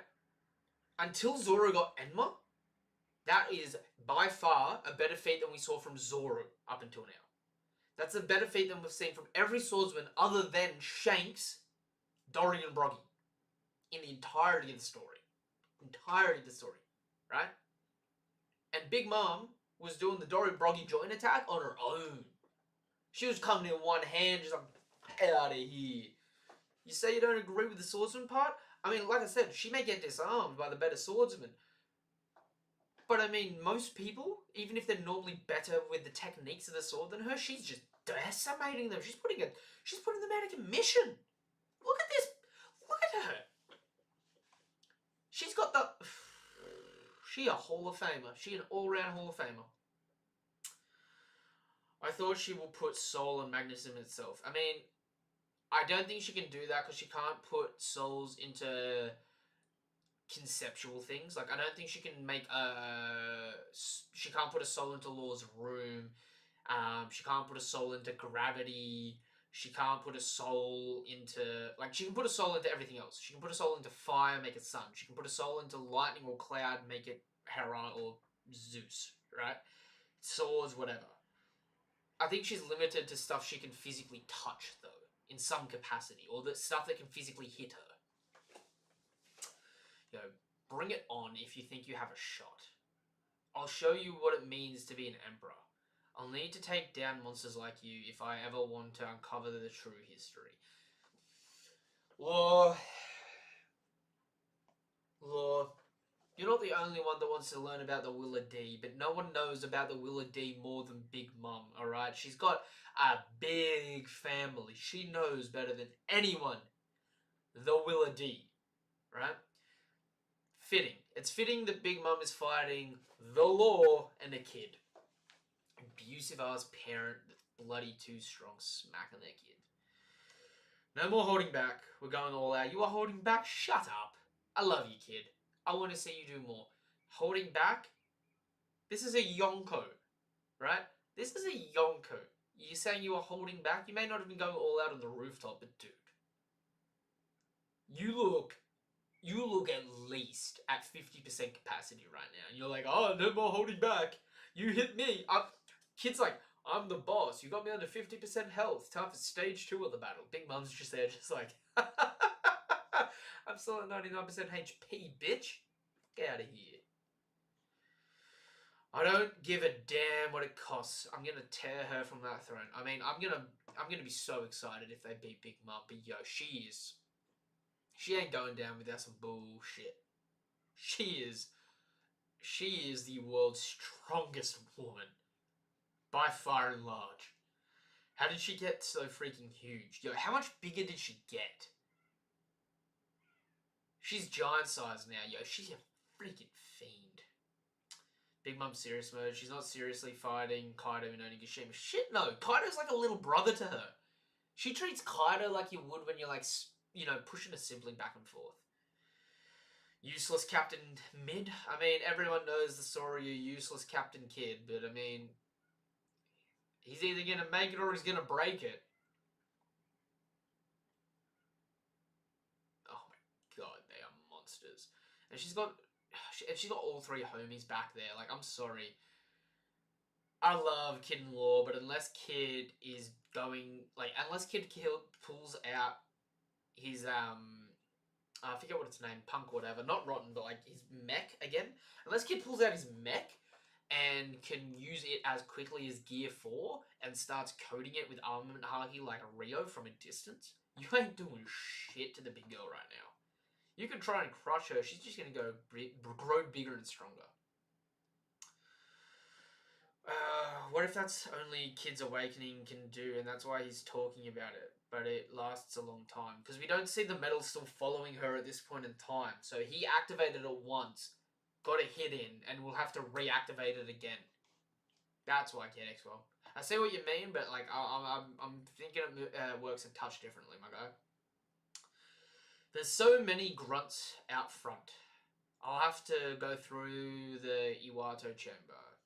We've got the Iwato chamber. So what? She's gonna go in on Drake and Apu? Yamato fighting Drake and Apu. That'll be interesting. Iwato chamber. Hold up, I said cool it. Are you for real? Scratch boom, and it looks like Drake dodges his attack. Drake, I'm faster than the speed of sound.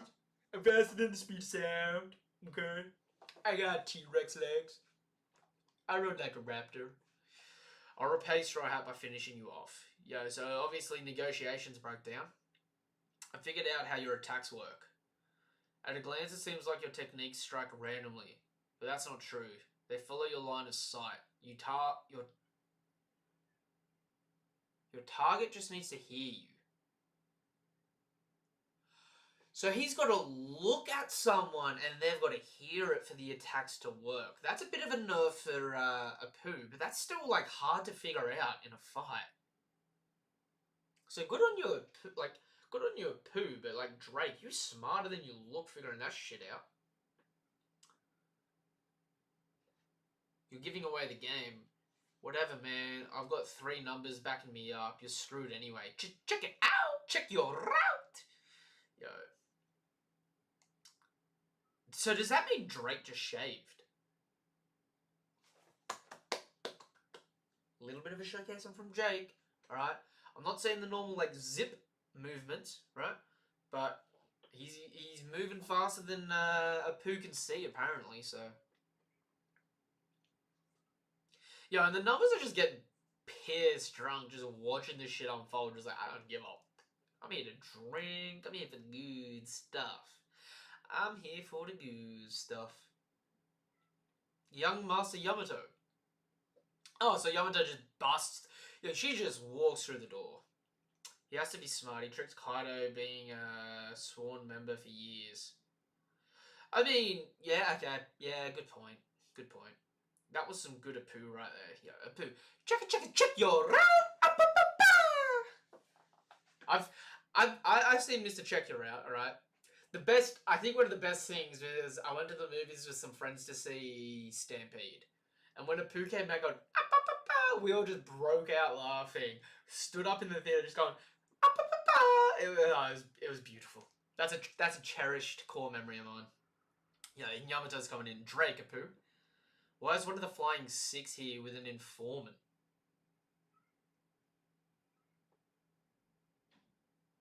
Oh! Okay, so she sees Apu as an informant. Yeah, Apu's just grabbing his chin like it's a big sack of balls. Yamato is against Kaido. Trying to win Drake over was a bust. Time to switch gears. Young Master, have I got some news for you? Let's rap. Not now, I've cut ties with Kaido, so I'm not on your side. For real? Then you'll really want to hear this. Fuga? Don't get in my way. Wait, Yamato, I've abandoned Kaido too. Yo! Yo, I'm sorry, I love you, Drake. But you shook by Zoro slicing up Apu. By the way, Apu looks way too clean for getting 3 one-shots done against him. That's filthy. But yeah, Yamato starts overpowering Drake here, even though Drake's not trying to fight seriously. And she knocks Drake on his ass and just runs over him. Yo, I'm sorry. I want Drake to be strong. Alright, I need the Marines to get a bit of love. I need the Rear Admirals and Vice Admirals to be threatening. But yo, Yamato just comes in and just goes whack, knocks him clean on his ass, and is just like, I'm going out of here. Fuga number notices Yamato like he knows her. Maybe those 3 numbers are the samurai from the flashback. I noticed that before, and I can see him staring through here, saying Fuga. Really? My bad, Drake. I've got to run off then. Onigashima and the Flower Capital are at stake. Yo. What? So, okay. And the Flower Capital are at stake. Fuga. What? Fuga. What the hell are you doing? Damn it. I can't miss this chance to get Yamato on board. Fuga. Yo, that really actually might be... I was saying the timeline doesn't work because of the 1, 2, 3 naming scheme, but yo, that actually might be the samurai, which would mean that's probably Zoro's uncle or great uncle, if that's the case. That's pretty crazy. Oda's supplying those who believe those numbers are the 3 samurai with Yamato, but are still not convinced. I mean, look, Hachi is 68 years old, right? And he's number 8. I'm just probably going to say that, like, the closer to number 1 you get, the older you probably are. That was just my feeling. Look at chapter 1024. Those 2 numbers resemble the 2 samurai. They're not including Zoro's dad. That is possible. That is possible. It could be the other 2. Except then, why would this one be the one that, why would Fuga be the one that notices? You know what I mean? Yeah, but Fuga's going straight after Yamato. What did he...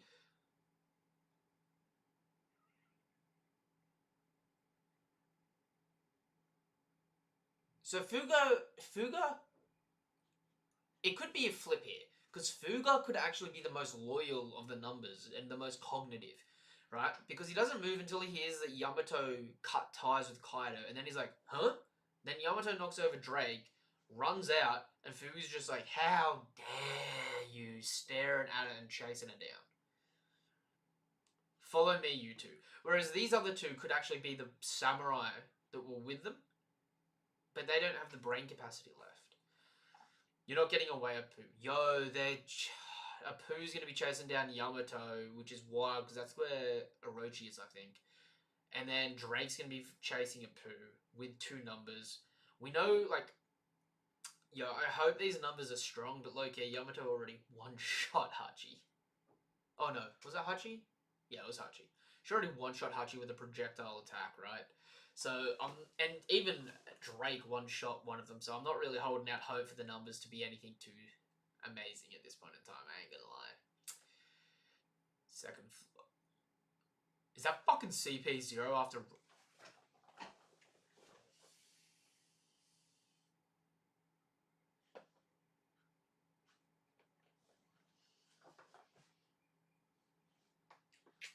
Shit, I was not expecting this to happen so goddamn quickly. I was not expecting this to happen so damn quickly. Run Baron Corpse, protect Nico Robin, yo, and the Minks are trying to stand ground and save them against the CP members. These advisories are formidable. You guys? Hang on, Robinson. We need to take flight. I recognize them from Dressrosa. Why are they here? Yo! So Robin knows, even among the elites of CP0, the masked agents are in a class of their own?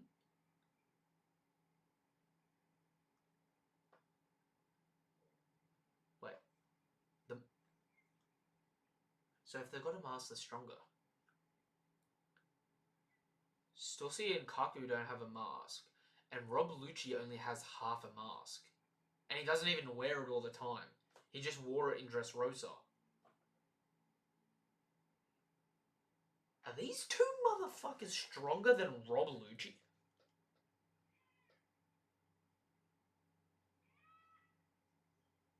Yo, and there's even more than just them.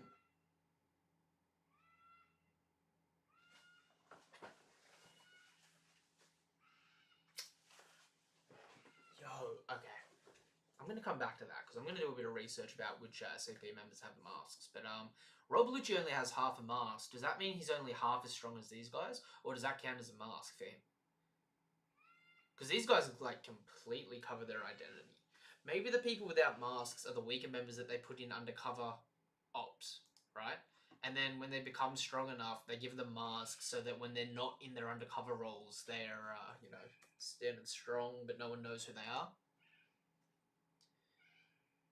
Yo, CP0 straight on him, and that one shaves? Yo, I didn't even notice that at first. He just shaves cleanly. Next chapter is Robin and Brooke versus CP0. Holy shit. If it's not this chapter, but I mean, like, it looks like we're cutting away. So normally, when Oda cuts away, he sets up stuff. One theory is that the Mars guys are Big Mum's old friends at Elbath. I've seen that, seen that they're a little member from the Lamb's house. That would be really, really cool, because I know that they sync up with that pretty well.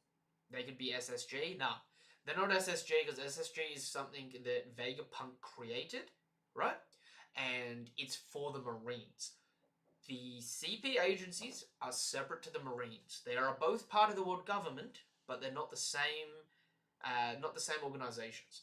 So you've got world government, CP0, and then all the CP agencies, Marines, and then the Marines, you've got it pretty much breaks up into all the division branches. You've got Marine HQ Marines are 3 ranks stronger than non-Marine HQ ranks. You've got commander base vice admirals, and then vice admirals that are weaker that are under them. And then separate to that, you've got like the Giant Squad, the Science Squad.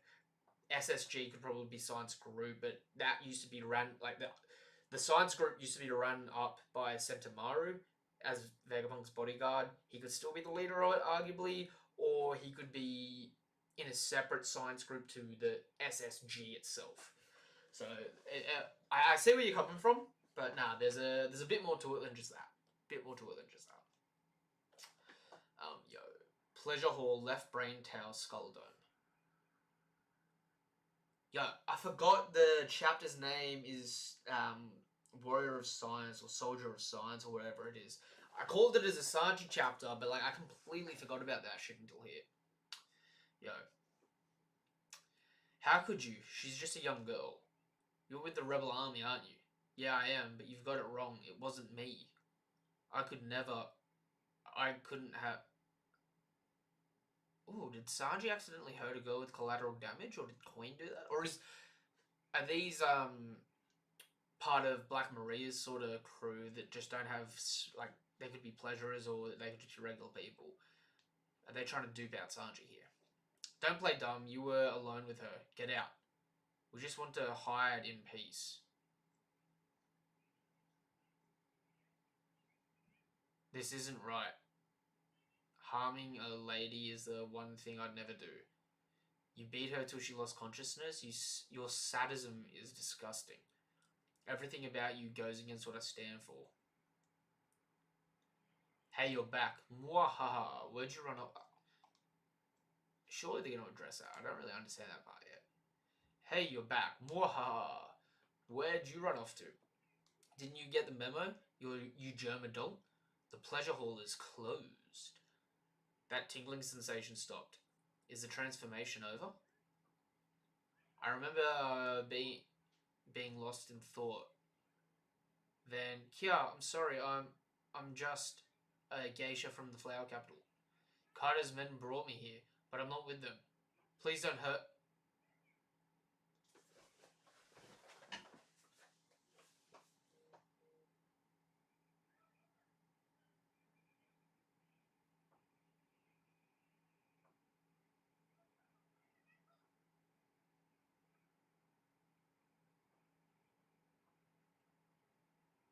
Did Sanji fucking hit a woman? Yo! Oda's ready for character development for my boy. Yo, let's go. Carter's men brought me here, but I'm not with them. Please don't hurt me. The next thing I knew, she was on the floor bleeding. She had a terrified look in her eyes. Hey, Luffy, which version of me do you want around? So it wasn't confirmed that Sanji hit her. But Sanji obviously can't remember what happened. So it is possible he hit her, but the fact that she's just on the ground bleeding, that could be someone or something else. She had a terrified look in her eyes. Hey Luffy, which version of me do you want around? My human side has always made me useless against female enemies. But as a soldier of science, I'd be able to coldly execute anyone you ordered me to. Even a beast like this would be easy to dismember. Yo, Sanji just straight up saying he can low diff Queen. The girl never confirmed Sanji hit her. Sanji saves her from the Beast Pirates. She said Beast Pirates brought her here. Look at the smoke when she's on the floor. There is a vague shadow of someone else. That is possible. That is possible. So sad, Sora's drug. Please help Sanji. Yeah, that's sad. Mixed feelings is chapter. No, Sanji didn't hurt her. He said he didn't remember. It wouldn't make Sanji's mum's sacrifice pointless. It would make Sanji's mum's sacrifice pointless. I mean, unless it's the fact that constant use of the raid suits is essentially what's causing Sanji to have the, like, if Sanji's like mods aren't permanent, if Sanji's body mods are only when he's had the raid suit and like it's like a drag off, you know what I mean? It's like if he has a raid suit, he's got the modifications and then it slowly dips off. But if he uses it again, it keeps peaking. You know what I mean? If he stops using the raid suit, he might be fine. Whereas if his siblings use their raid suit, they'll just constantly be like that. Because there's a big possibility that Chopper finds a cure, finds the cure for the Vinsmoke and gives them emotion at some point in their life, right? Notice his eyebrows are like his brother's now. Wait.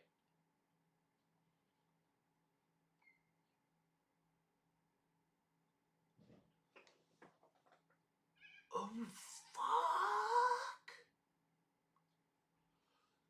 Marcus Wayne, you're a genius. Yo, his eyebrows changed. So at the moment, he actually has completed the German modifications.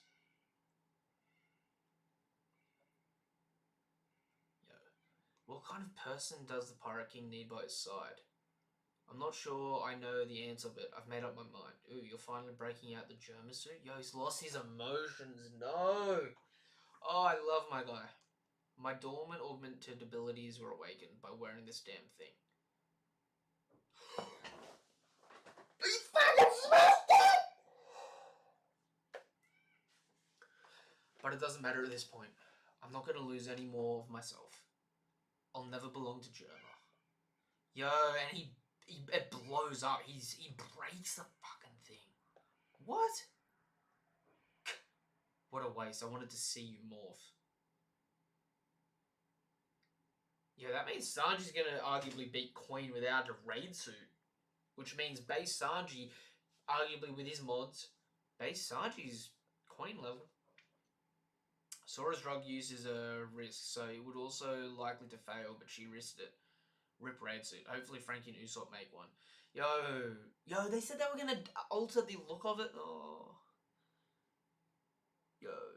Somehow I didn't think the raid suit is completely destroyed. It could be fixed. It will eventually be a part of Sanji. I mean, okay, something that you guys might not have noticed as well is the raid suit is made out of memory metal, right? Memory alloy. That's the same thing that Shogun Frankie's partially made out of. The specific official translation says they're both made out of the same thing. You may find different translations on it. I'm going specifically from the Viz, right? From the Viz hard copy, which is like, it's gone through layers and layers and layers of editing, right? The fact that Sanji's blown this up doesn't mean that Frankie and Usopp hadn't seen the technology and have some capacity to replicate some of the aspects of it, right? They just might not have had time to do it before this battle, so keep that in mind. That's not the end of it. Yeah, true, there's more chapter. It would be cool if Sanji remembered how it felt on and then tried to train accordingly so he didn't need one. That would truly make him, yeah, that would. Superior to his siblings. Frankie or Usopp find it. Sanji smashed the DNA recognition part probably and they alter it. Oh my god, yes! And then you get God Usopp coming in with the cape, right? And then he covers his face, but his nose just hangs out and he snipes with it. So he's like a superhero sniper. I would love that shit. Turns invisible, that's how he beats Van Orga. Van Orga's like, I'll kill it. Sanji just turns invisible and Usopp turns invisible and starts sniping him. Maybe Sanji stepped on it. The raid suit's essence will be in Sanji. I mean, it's a technology-based thing, but who knows? Yeah, let's keep going, though. There's more to the chapter. Farewell, Germa. Flick. Farewell, women's baths. Oh, man, you got your priorities straight. I'll give you that. You're true to yourself. Your eyebrows still in the wrong direction, though. I'll find my own way to end this fight. Ring, ring. Ooh, we're cutting to Zoro. Outside the Doom, Zoro versus King. Ring, ring. Ring, ring. Gotcha. Huh? Where did this transponder snail come from? I slipped it into your Haramaki just in case you got lost and wound up facing death in the corner somewhere. Oh, Sanji, I love you. Even when you're going through some shit, you're shit talking Zoro. I love it. What do you want, you dumb cook? You're distracting me. I'll be quick. Just listen. We're going to beat the Beast Pirates. Well, obviously, yo. And King's just doing his little finger pistol shit to Zoro. Zoro's just like, ah, this is shit. Comes in for a headbutt with his beak. Zoro's just like, double block. All swords are hakied up right now. That is important to note. Zoro ain't afraid to use his haki right now. After the dust settles, if I'm no longer myself, yo, is he gonna ask him to off him?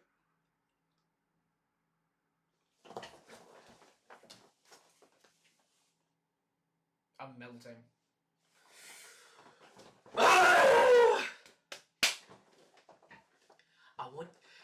After the dust settles, if I'm no longer myself, I want you to put me down. What?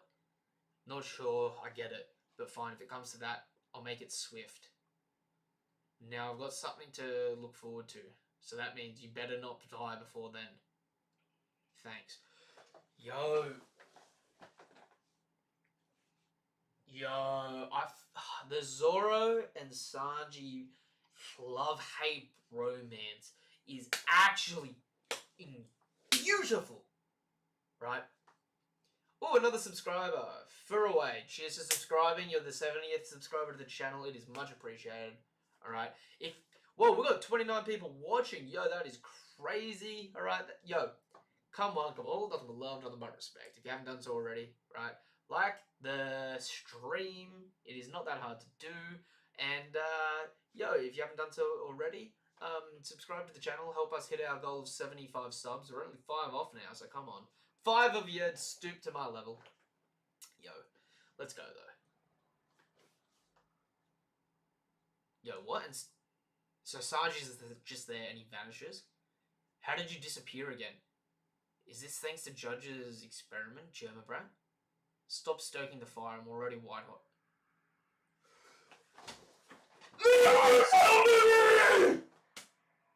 It's hilarious! Yes, let's go!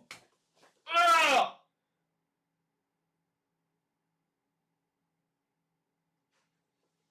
He did say it was his ultimate attack, and he did one shot. He did one shot.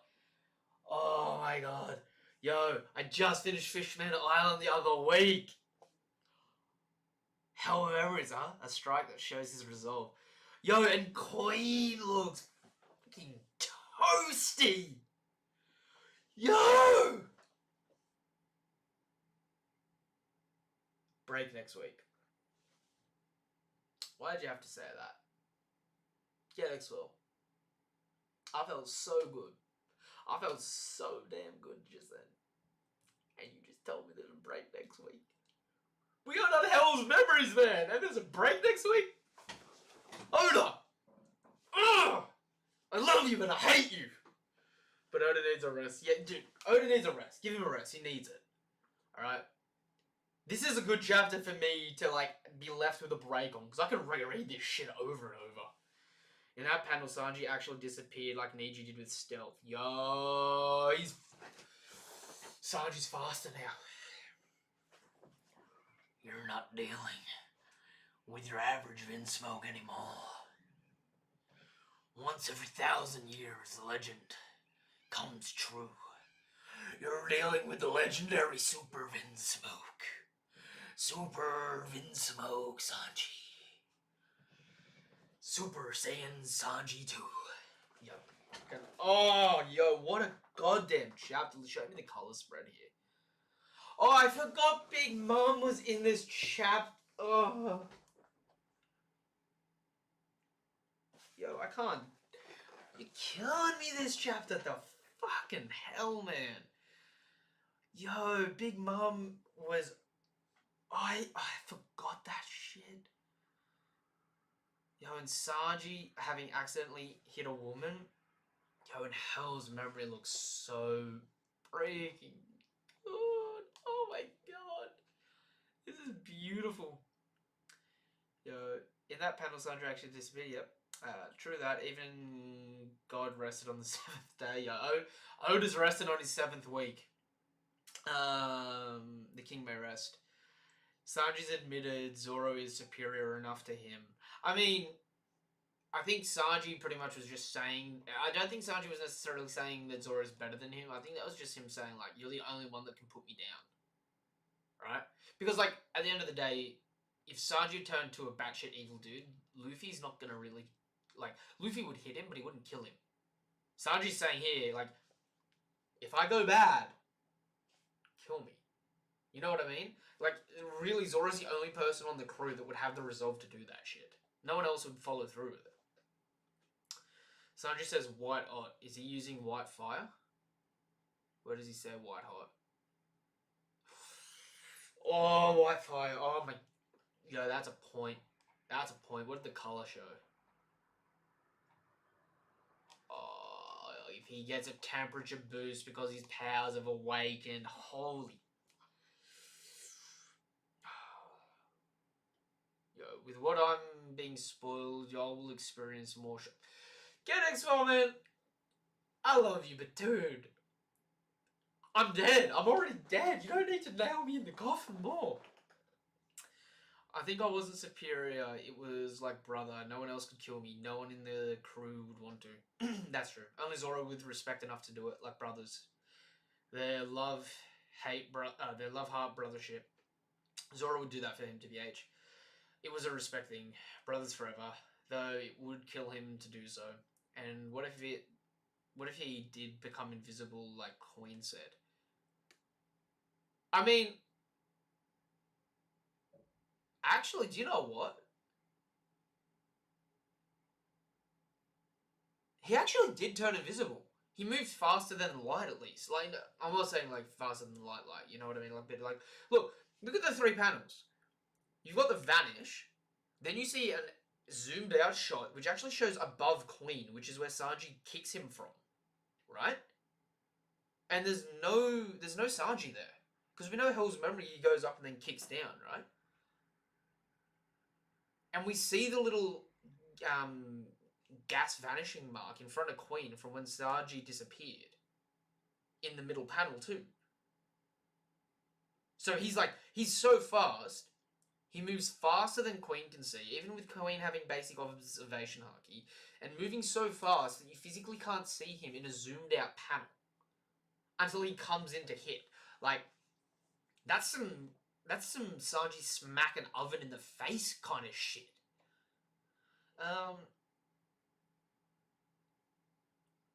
Ooh, where am I up to here? The ultimate rivalry also comes with the ultimate respect, 100%. He says white hot right before he hits with Hell Memories, 100%. I think that's actually going to be like white colored heat, at least. Like, this is the angriest Sanji's ever gotten. So Hell Memories is his ultimate technique, but the angrier the emotions that he's feeling, the stronger he is. And right now, not only does he want to beat Queen, not only is he feeling shit about his family, he also thinks he just hit a woman. Sanji is the angriest he's ever been in the series right now. This is a big hit. And it looks like it's hurt Queen something fierce. Like, he's coughing up raw. He's get set and flying. Like, Queen has been just, like, thrown across the room. Yeah, I think it's so stylish. LMAO, it was defo of a manly type respect thing. No one else on the crew would kill Sanji or want to. Zoro would do as he asked. Yeah, 100%. Or is that fast? Whitehawk could be an example that Sanji's still pure on the inside despite his German mods. Maybe. Again, if Sanji starts to lose his emotions, I think Chopper could give him like a drug that could suppress it, since he already had it suppressed in the past. Meaning Sanji might need medicine for the rest of the series to stop him losing his humanity now that he's achieved this power up. Like surpass what the raid suit can give. That's why he didn't need it. Possibly. He was already on par with his siblings in raid suits, or close enough to par with them in raid suits. Like, Sanji was better than his siblings without raid suits, but he was closer on par with them with raid suits, considering what we saw him do to Yonji and how well he was going. Like, he's a little less than Ichiji and Niji, but I mean, like, being a fraction less isn't too crazy. But yeah, him getting mad power ups like crazy. He could be above them now, for sure. He's angry and upset about himself. This means that he has something stronger than Hell's Memories because Queen isn't out yet. I mean, he may not have something stronger than Hell's Memories, but he might be able to do Hell's Memories because Hell's Memory might actually stack the angrier he gets. And if Queen tanks up here and is awakened or some shit and starts hurting Sanji as well, or if Queen hurts a woman as well around him, or if Sanji finds out that he didn't actually hurt the woman, Queen hurt the woman, because let's scroll up.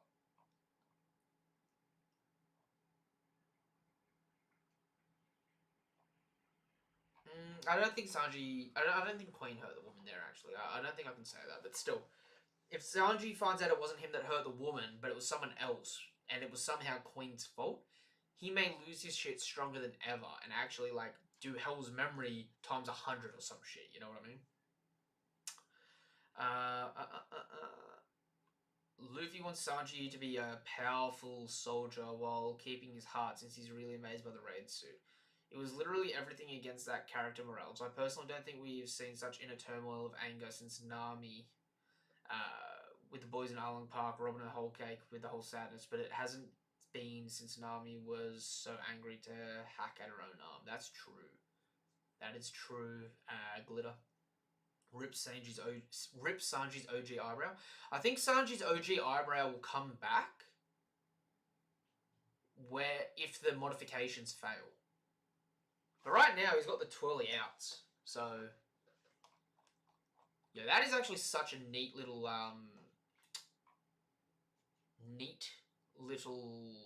bit of information with it. Which is interesting why his eyebrows covered there as well. When he's whatchamacallit, arguably hurting them.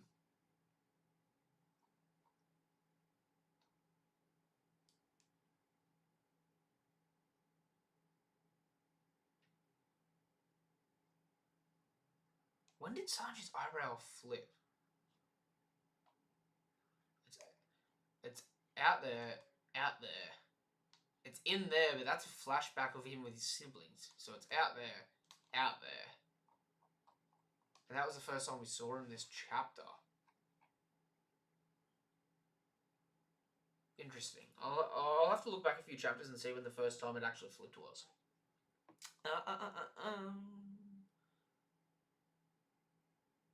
The only way Luffy can prevent the world government from trying again and again to capture Robin is to take the government down and find the One Piece and take the world government down. 100%. We see very little from the crew as a whole.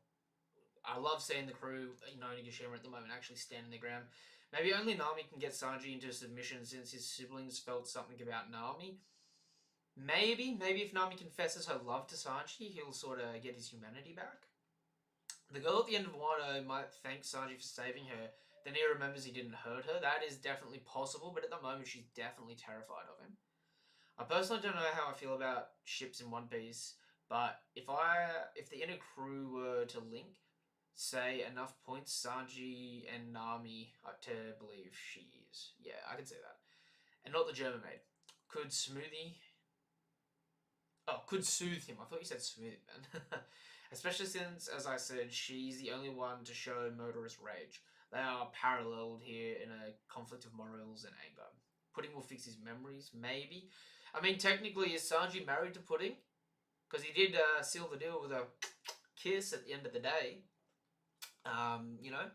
Technically, they did the whole vows and stuff like that, didn't they? And then she planted one on it. So, I mean, technically, if he gets that memory back, will he be like, oh shit, I'm married? I do like putting in Sanji if everyone ends up with people outside the crew. Everyone like the stream. If you haven't done so, subscribe. Let's go get to 75. Yep, GetXOL set it first. Yo, at this point in time, you're essentially a admin on the channel, GetXOL. Honestly, you remember more than me half the time. But if you haven't done so already, like the stream. It is really well appreciated. Alright, subscribe to the channel. Hit the bell icon for notifications for content like that. Alright. Help us hit our goal of 75 subs. We're only 5 subs away. And, I mean, while you're at it too, just because why the hell not? Let me know in the comment section down below what your unique subscriber number is. Alright? Considering it's a live counter up there, it'll be interesting. You got a unique little number for you. You know what I mean? And if you haven't done so already, follow me on the socials. I mean, you've obviously got YouTube to like and subscribe and that stuff there, but follow me on Twitter, alright? Follow me on Discord. The link to the Discord is also in the description down below. And also follow me on Twitch. I haven't set Twitch up properly yet, but it will be coming soon. That is my next work in progress, considering I've started to, mainstream my ability to stream for YouTube and manga and anime. So be sure to keep an eye out for that sort of great stuff. Alright. His eyebrow looks more like the stem of a devil fruit now. That is definitely true. Zoro/Sanji Yaoi fans are screaming right now. Zoro/Sanji Yaoi fans are literally in the background just like, together forever. Oh, he did, Mr. Prince. Come on, everyone. Yep, 2 more. I'm so keen. This is such a good chapter.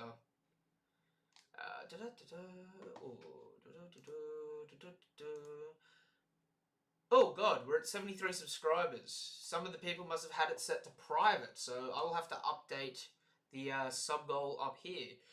If you've got your YouTube subscriptions and stuff like that set to private, it doesn't actually show up with the notification. But yo, we're at 73 now. I can see that on my other page. So yo, really appreciate it, guys. We only need 2 more. Please help out and all that good stuff. Big Mum's awakened power is not shown yet, so... Oh, dude, okay, let's go back and talk a little about Big Mum. I was a bit hung up there about the Sanji shit, but yo, Big Mum. Oh my god, she's so disgusting in such a good way. Dang, well, awesome stream, mate. Can't wait for the potential group chat / discussion in your gaming stream with that. Cheers and all the peace. I'm heading out. Yo, have a good night, Kuma. Much appreciated. Good to always see you dropping by in the streams, and it's mate, have a good night. Have a good damn night, and we'll see you soon again, I'm sure. Yo, so Kid and Laura are actually so dusted here. They are so damn tired from using their awakening just for 1 attack each. Big Mum gets up. She's like relatively unharmed. The only damage, she looks like I'm not trying to downplay Kid. Her skin's a little scruffed up, right? But the biggest damage looks like where she got hit from Law's awakening ability, right? So, yeah, she gets so much bigger there. I'm chapter 130. Where's Big Mum? Was she in last chapter at all? Yes, she was. Give me a size comparison. Is there a size comparison of them standing right in front of her? Not really. Not really. Doesn't really matter too much. You can see Laura on her back there, right? So Laura's sort of as big as her head normally. But Laura, she's doubled in size, arguably. Because Laura's only like sort of from forehead to like her bottom jaw. If you like pick him up and move him up. So she's like doubled her damn size. Cheers, my monster chat trio. Yo, I love you. I love that, Kuma. The Kuma, Glittercorn, and GetXwell. You guys are the loyal ones. Big Mum's Prime can destroy Kaido. That's why he's so indebted to her. Yo. Okay, I'm going to say Big Mum's in her prime now. She may be fat. She may be a big-boned gal. But Big Mum is in her prime now. Because if she's not in her prime... When she was in her prime, I'm sorry. But, like, she... Okay. I'm sorry, but, like... If Big Mum isn't in her prime now, and was stronger at any point in time in the story, ever, right? I'm sorry, she's blitzing the world government. If Smoothie was arrested and about to be publicly executed, Big Mum is dead ass. Like, Brule is sliding her cleanly in with the Mirror World into, like, the back alleys of Marineford, and all of a sudden she's turning all of Marineford into a big home. He's slipping back through the mirror, showing up, like, full Whitebeard style in the front entrance, just like, Mama, yeah! And then they'll all be like, oh, we're gonna attack her, we're gonna get Big Mum, and all of a sudden they just get swarmed from behind by an army, right? And what are they gonna do? Destroy all Marineford to stop all the homies? No, they ain't doing shit to Big Mum. So I'm sorry, at this point in time, like, she is just way too... Her and her crew are so disgustingly versatile, right? It is actually mind-boggling. Seems like every new chapter, things seem to look more bleak for the Straw Hats. I legit don't know how everyone's going to come out alright. She's not prime Big Mum. The sexy Big Mum is prime. I mean, the sexy Big Mum was young Big Mum. I would argue she's in her prime, because I would argue everyone in One Piece is in their prime until, like, everyone gets to their prime before they go grey. Big Mum still has coloured hair, alright? Look at Garp, look at, like, I think Sengoku in Marineford, still in his prime. Sengoku now, out of his prime. Once an older person's hair goes grey, they're out of their prime, right? But they are in their prime all the way up until the day that they just magically go full grey, right? Like Suru, out of a prime. Garp, out of his prime. Garp also shifted from prime levels, right? He was in his prime in God Valley, and he was in his prime 30 years ago against Don Chinjao. He wasn't in his prime 20 years ago when Roger was in his prime, because Garp was coming out of his prime and getting grey streaks. And then Garp, we know now, is nowhere near in his prime, and he even said he's only about 50% as effective as he used to be. And considering, like, Garp in his prime was Yonko level, and like I will stand by him being Yonko level in his prime, half of a Yonko is still, like, arguably stronger than a first commander anyway. So, I mean, shit, man, just take the facts, the way the story's given you. Alright, you can disagree with me if you want, but I mean, like, I'm just regurgitating what I have seen in the story and the way it's been presented. And a character is in their prime until they go grey, right? Best example is the Admirals as well, right? All the Admirals are in their prime. They're what? Akayuni's 55, Dragon's 55, right? Normally you'd think, oh my god, they're 55, they're not in the prime anymore, they've got coloured hair, they're in their prime, right? They're in their prime. Once the hair fades is when they've lost their rival, essentially. They've got no more room for growth, they get old, they start to decline. They're no longer in their prime. That's how I see it.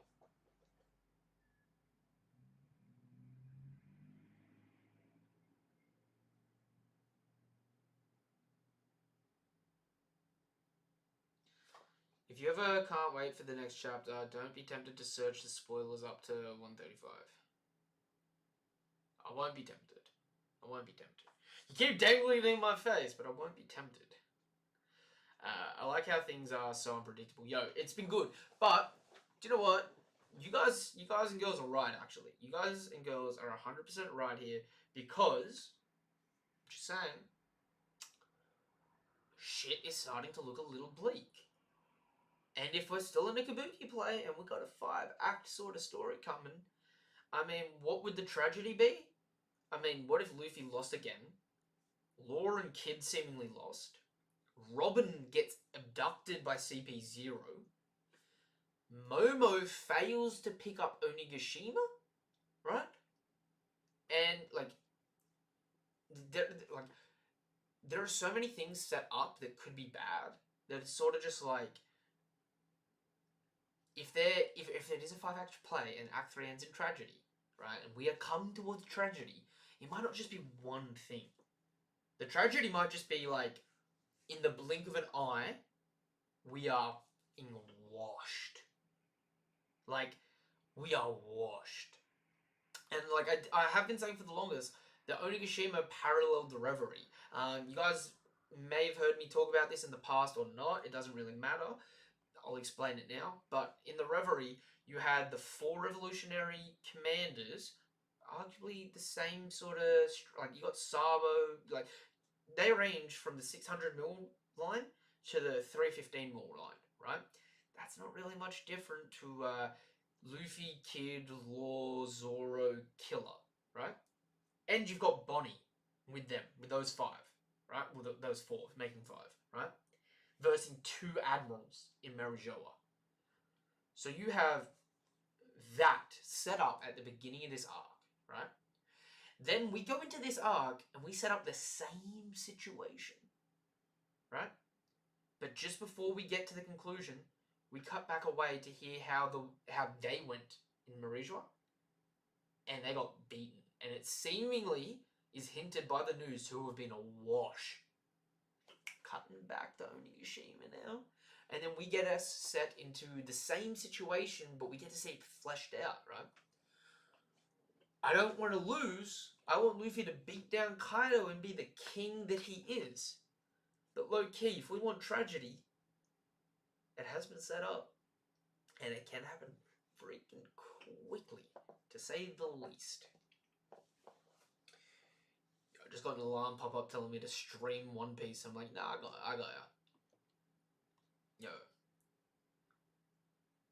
Where the hell is Brago? He's slacking again. He promised a reaction this week, man. Now I'm disappointed. Yo, I understand, man. See, I have been watching Brago.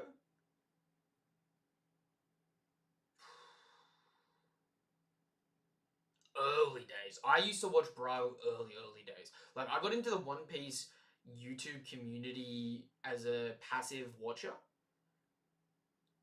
in Dressrosa, right at the end of Dressrosa. I'm talking I'm talking 795 suicide sort of timeline there.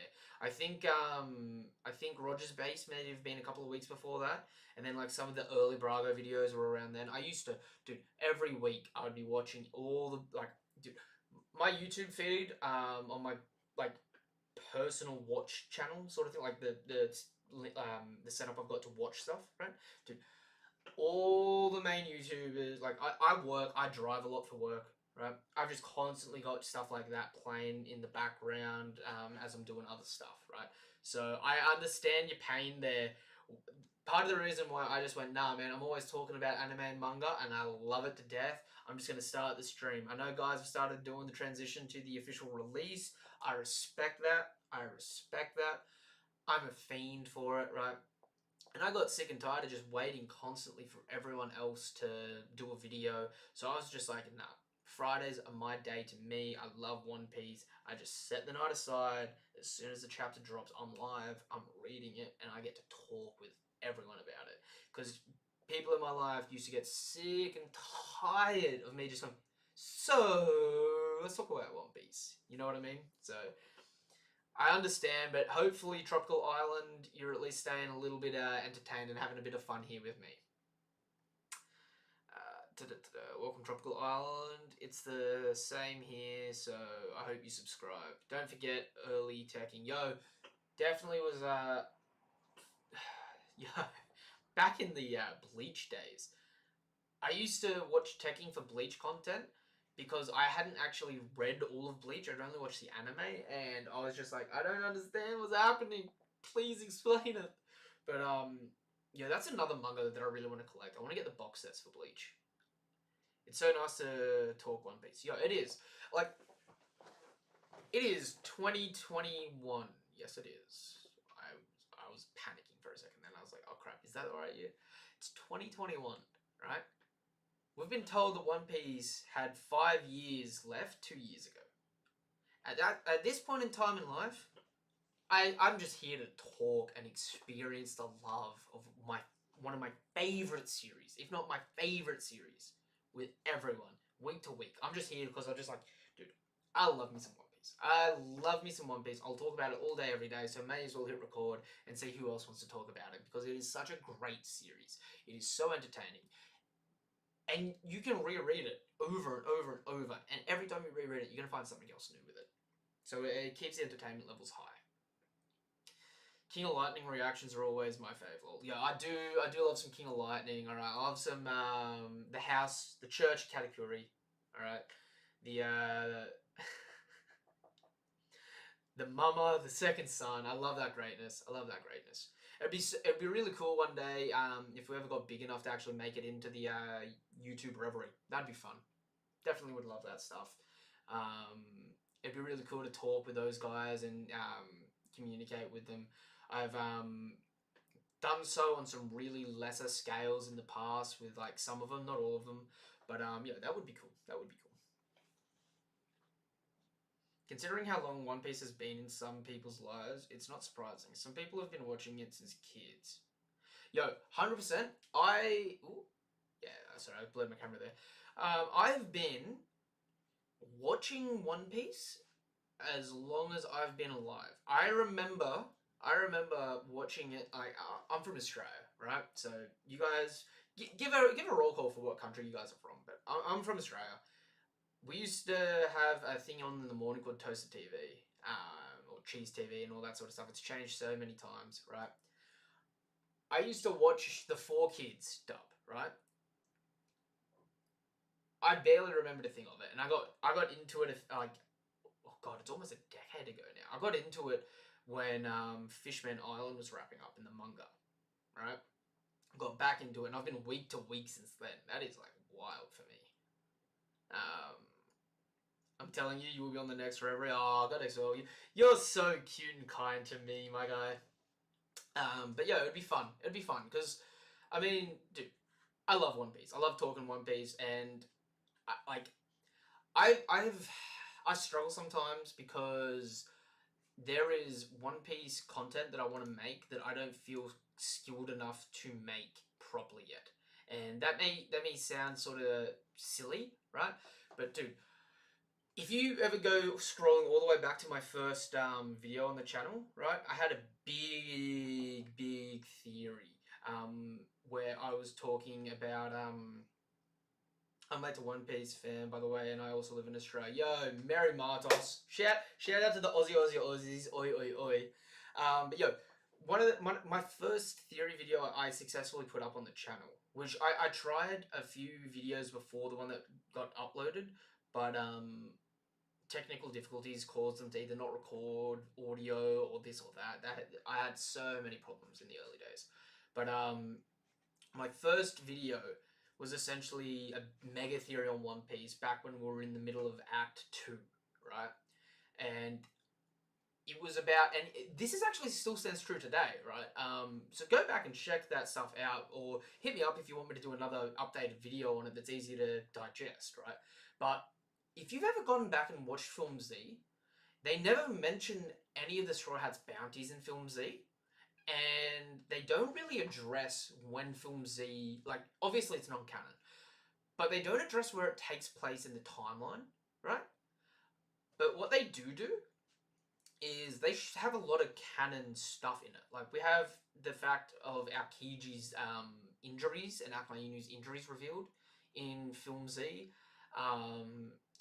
We learn all sorts of stuff. It's the first time that we saw Haki, Conqueror's Haki, work properly as a barrier. It was the first time in the series that we saw that Luffy could actually use Conqueror's Haki to knock out specified people. It's the first time, and this is where it gets really wild, guys, because keep an eye out for that, right? It's the first time in the entire series, and specifically in the anime of the entire series as well, where red eyes were used to indicate observation Haki. And Luffy, for panel, cell for cell, verbatim, does his hand movement like this, his veins pump up and energy swells through like he does in the anime when he's using Rio, and he jumps forward, and that's actually what he uses to beat Zeph. I had the theory ages ago that Oda was, because Film Z is ahead of its time. If you don't believe me, go back and rewatch it. It is a goddamn it is the best One Piece movie, hands down. Right? Emotionally driven, great. But if you watch it, you realize Oda, coming straight off the time skip, wanted to start talking about some of the heavier, bigger points that he wouldn't get to for years. Because he couldn't contain himself, right? If you look at Film Z and go Luffy beating Admiral, that's not much different to Luffy beating a Yonko, right? Yes, the Admiral was a bit weakened because he lost his arm and he was getting older, right? Like, if you think about it, that Admiral was based solely on Haki, right? Luffy beat him in an outright brawl. In this movie, Luffy is using observation Haki with red eye tracing, which is what we know today to be used for the indication of observation for future sight, right? And then we have, almost as if it was not reanimated to use Rio in the current iteration of the anime, cell for cell Luffy going like that, energy spewing up from his hand, armament haking up in Gear 2, and then punching, right? As if Luffy was using Rio. Arguably saying, and you could just say I'm crazy here, that it was just like, you know, it looked really good. But if you go back and look at it, you can make the argument that Luffy, when he beat Zeph, a former admiral, he did so having advanced observation Haki future sight, having Rio, with Conqueror's Haki good enough, because that was the first time in the entire series that we saw Luffy use it and spare people purposefully. Something I don't know if he's actually even done now. Because up until now in the current manga, every time Luffy's used Conqueror's Haki, he's knocked out everyone that's weak-willed around him, right? There are people that do survive, but it's not because Luffy spared them. And arguably, you could even say that that will be his power-ups from Wano, that his Conqueror's Haki gets so strong that he can now pick people to save from the effects of Conquerors. Massive wild theory, Definitely something to watch, because it also has in it the neo-pacifistas. And you can go, like I said, follow my Twitter, go all the way down. I've only got 400 tweets. I know that's a lot, but if you scroll all the way down, right, my first batch of tweets is actually explaining this theory and also talking about the pacifistas. Because the pacifistas, right, their emblem is the marine emblem with a sword through it. Now, it came out in one of the data books that they're neo-pacifistas because Z took the pacifistas and altered them. But we don't know to what extent Z altered them, right? We now have the SSG coming up in the story. I've been arguing for ages that it's an upgraded pacifista of some capacity, right? And we've got the introduction of Sword. What more fitting do you want? Because Kobe, as a Sword member, is now going to take out Boa, right?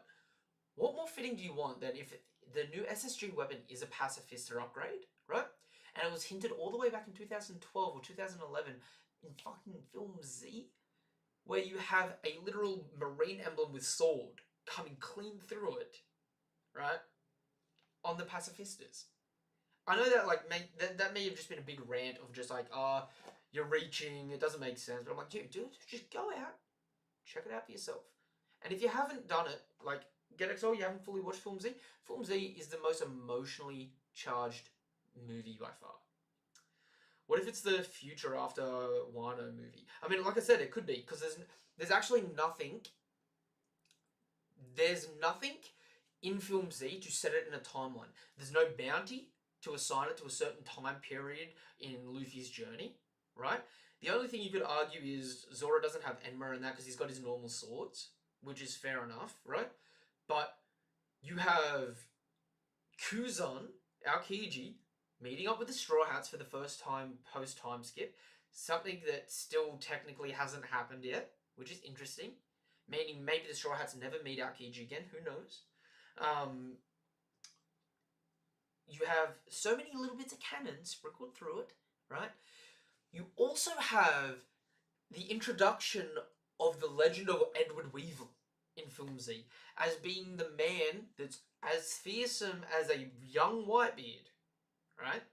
In pure strength alone. Young Whitebeard is Whitebeard around Rox's era, right? Having cut off an admiral's arm. Meaning, in Oda's mind, power scaling wise, and it says it was a warlord that became a warlord in the time skip, right? But it specifically says the warlord became it in the last 2 years. Buggy got the invitation near well immediately before the time skip, right? And Buggy doesn't have the power to hurt an admiral like that. We all know that. The other alternative is Law, except it also talks about the fact that the person that took Zeph's arm was active for a long, long time before that, like a decade before that. So they can't spoil too much. I mean, like I said, Oda was just sitting there, just like, oh my god, I'll just throw out all the juicy information and no one will understand it, alright? And you don't until you're up to date and you go back and rewatch it and you're like, hold the fuck on. What kind of racy shit you trying to pull here, Oda? Tried to slip Future Sight past me? Nah. Tried to slip Rio past me? Nah. Tried to slip SSG Sword Pacifistas past me? Nah. I'm just saying, go back and check it out. And also, Get XO, if you haven't seen it already, man, like, it is by far my favourite One Piece movie. It goes Film Z, Stampede's got no plot, but it's super entertaining, and Strong World are on the same level. Then I would argue it's got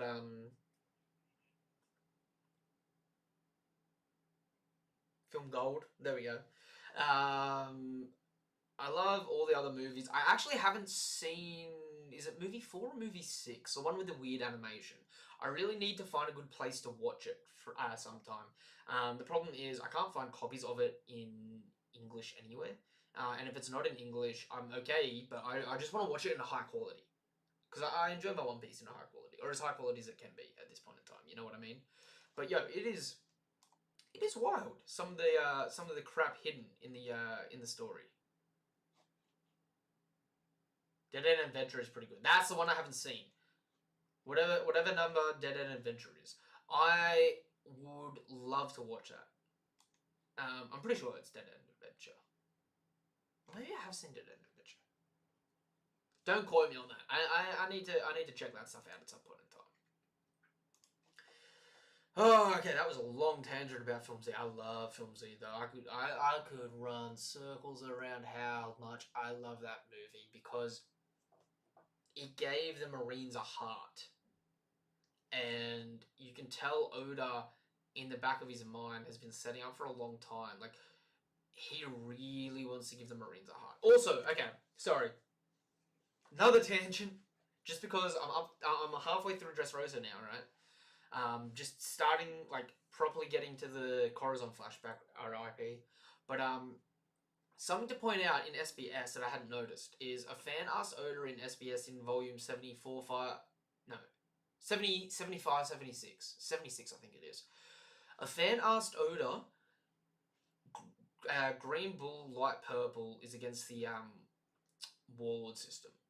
Is Green Bull also someone that's against the current system of the world? And Oda's like, oh shit. No comment. Yeah, that's smart. No comment. Right?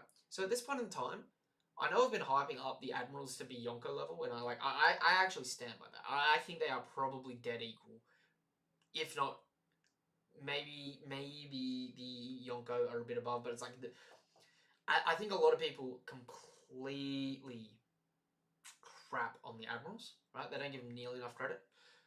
But yo, just hear me out, right? Just hear me out. I've been saying for the longest it'd be interesting to see them set up against, like, in the final war, we're going up against the Admirals and that, and it's like, oh my god, it's going to be so hype and whatever, right? But if Fujitoro and Green Bull aren't actually invested in the world government, and they flip sides, and I mean both of them flip sides, that's two of the heaviest hitters in the world government gone, right? But you've still got two other admirals. You've got two admiral candidates. You've got the new SSG, right? You got CP0, which was strong enough to make Blackbeard and his entire crew flee from Boltago.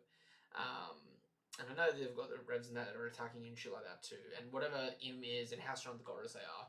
But it's like, yo,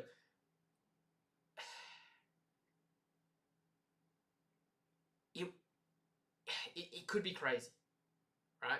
When we get to the Marines and that, I've been like, oh my god, we're going to fight an Admiral. We're going to see how strong an Admiral are. The only time we might actually see that is Kizaru and Akainu. Really.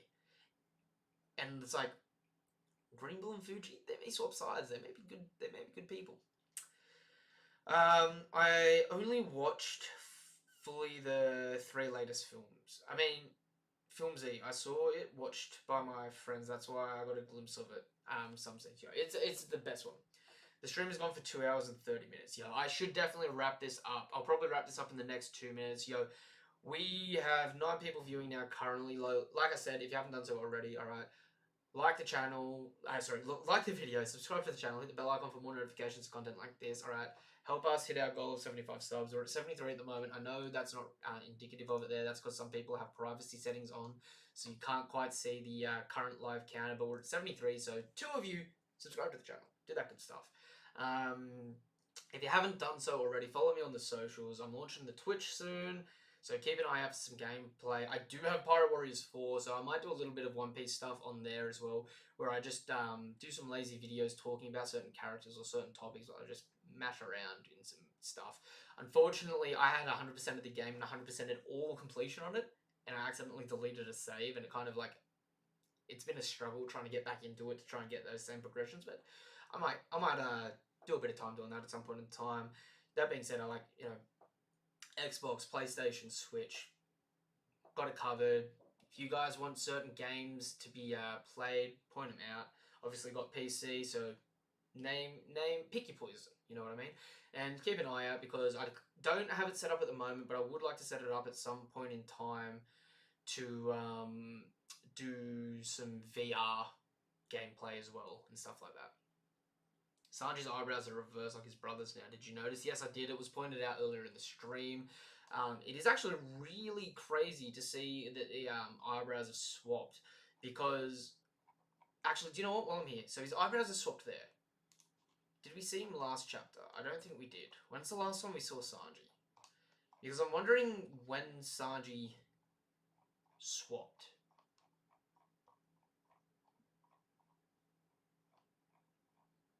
So we didn't see Sanji at all last chapter.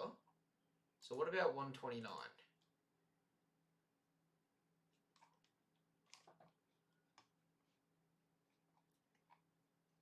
Alright, so at 129 he's got his normal eyebrow. So he's got his normal eyebrow when he's got the iron skin. And then the next time we see him is in this chapter. And his eyebrows shifted from the first time we see him. If the next chapter's early spoilers came true, I will believe them up until... Oh, God. You're doing me dirty here. I'm excited, though. If you say it's good, I'm going to believe it's good. And I'm going to be damn well hyped and excited for this shit. But yeah, so the last time we saw Sanji, he had normal eyebrows. This time, from the first moment we see him, he's got his brother's eyebrows. So you do have an excellent point there.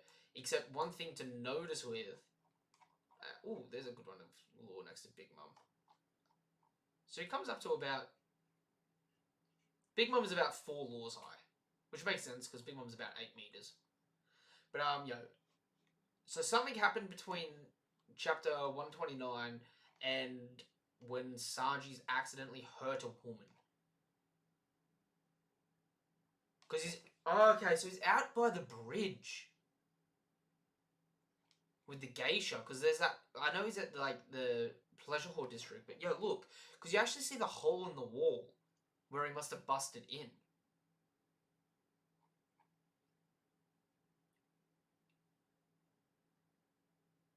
Interesting. Alright. That being said, alright. We've had 455 playbacks. I think we peaked at 25 viewers at one point in time. So this has definitely been a fun stream, alright? If you haven't done so already, like and subscribe to the channel. Hit the bell icon for more notifications for content like this. Give the video a thumbs up. Follow me on all the socials. Keep an eye out for this good stuff. And don't ever be afraid to join the Discord. The link to the Discord is in the description down below. Talk anything anime and manga related with myself and anyone else you ever see on the streams in there. And we're definitely going to get some things in the work to try and get a community stream going at some point in time where you guys and girls can maybe get involved a bit more in one of the streams and stuff like that. And yeah, you know what? This is a damn good chapter.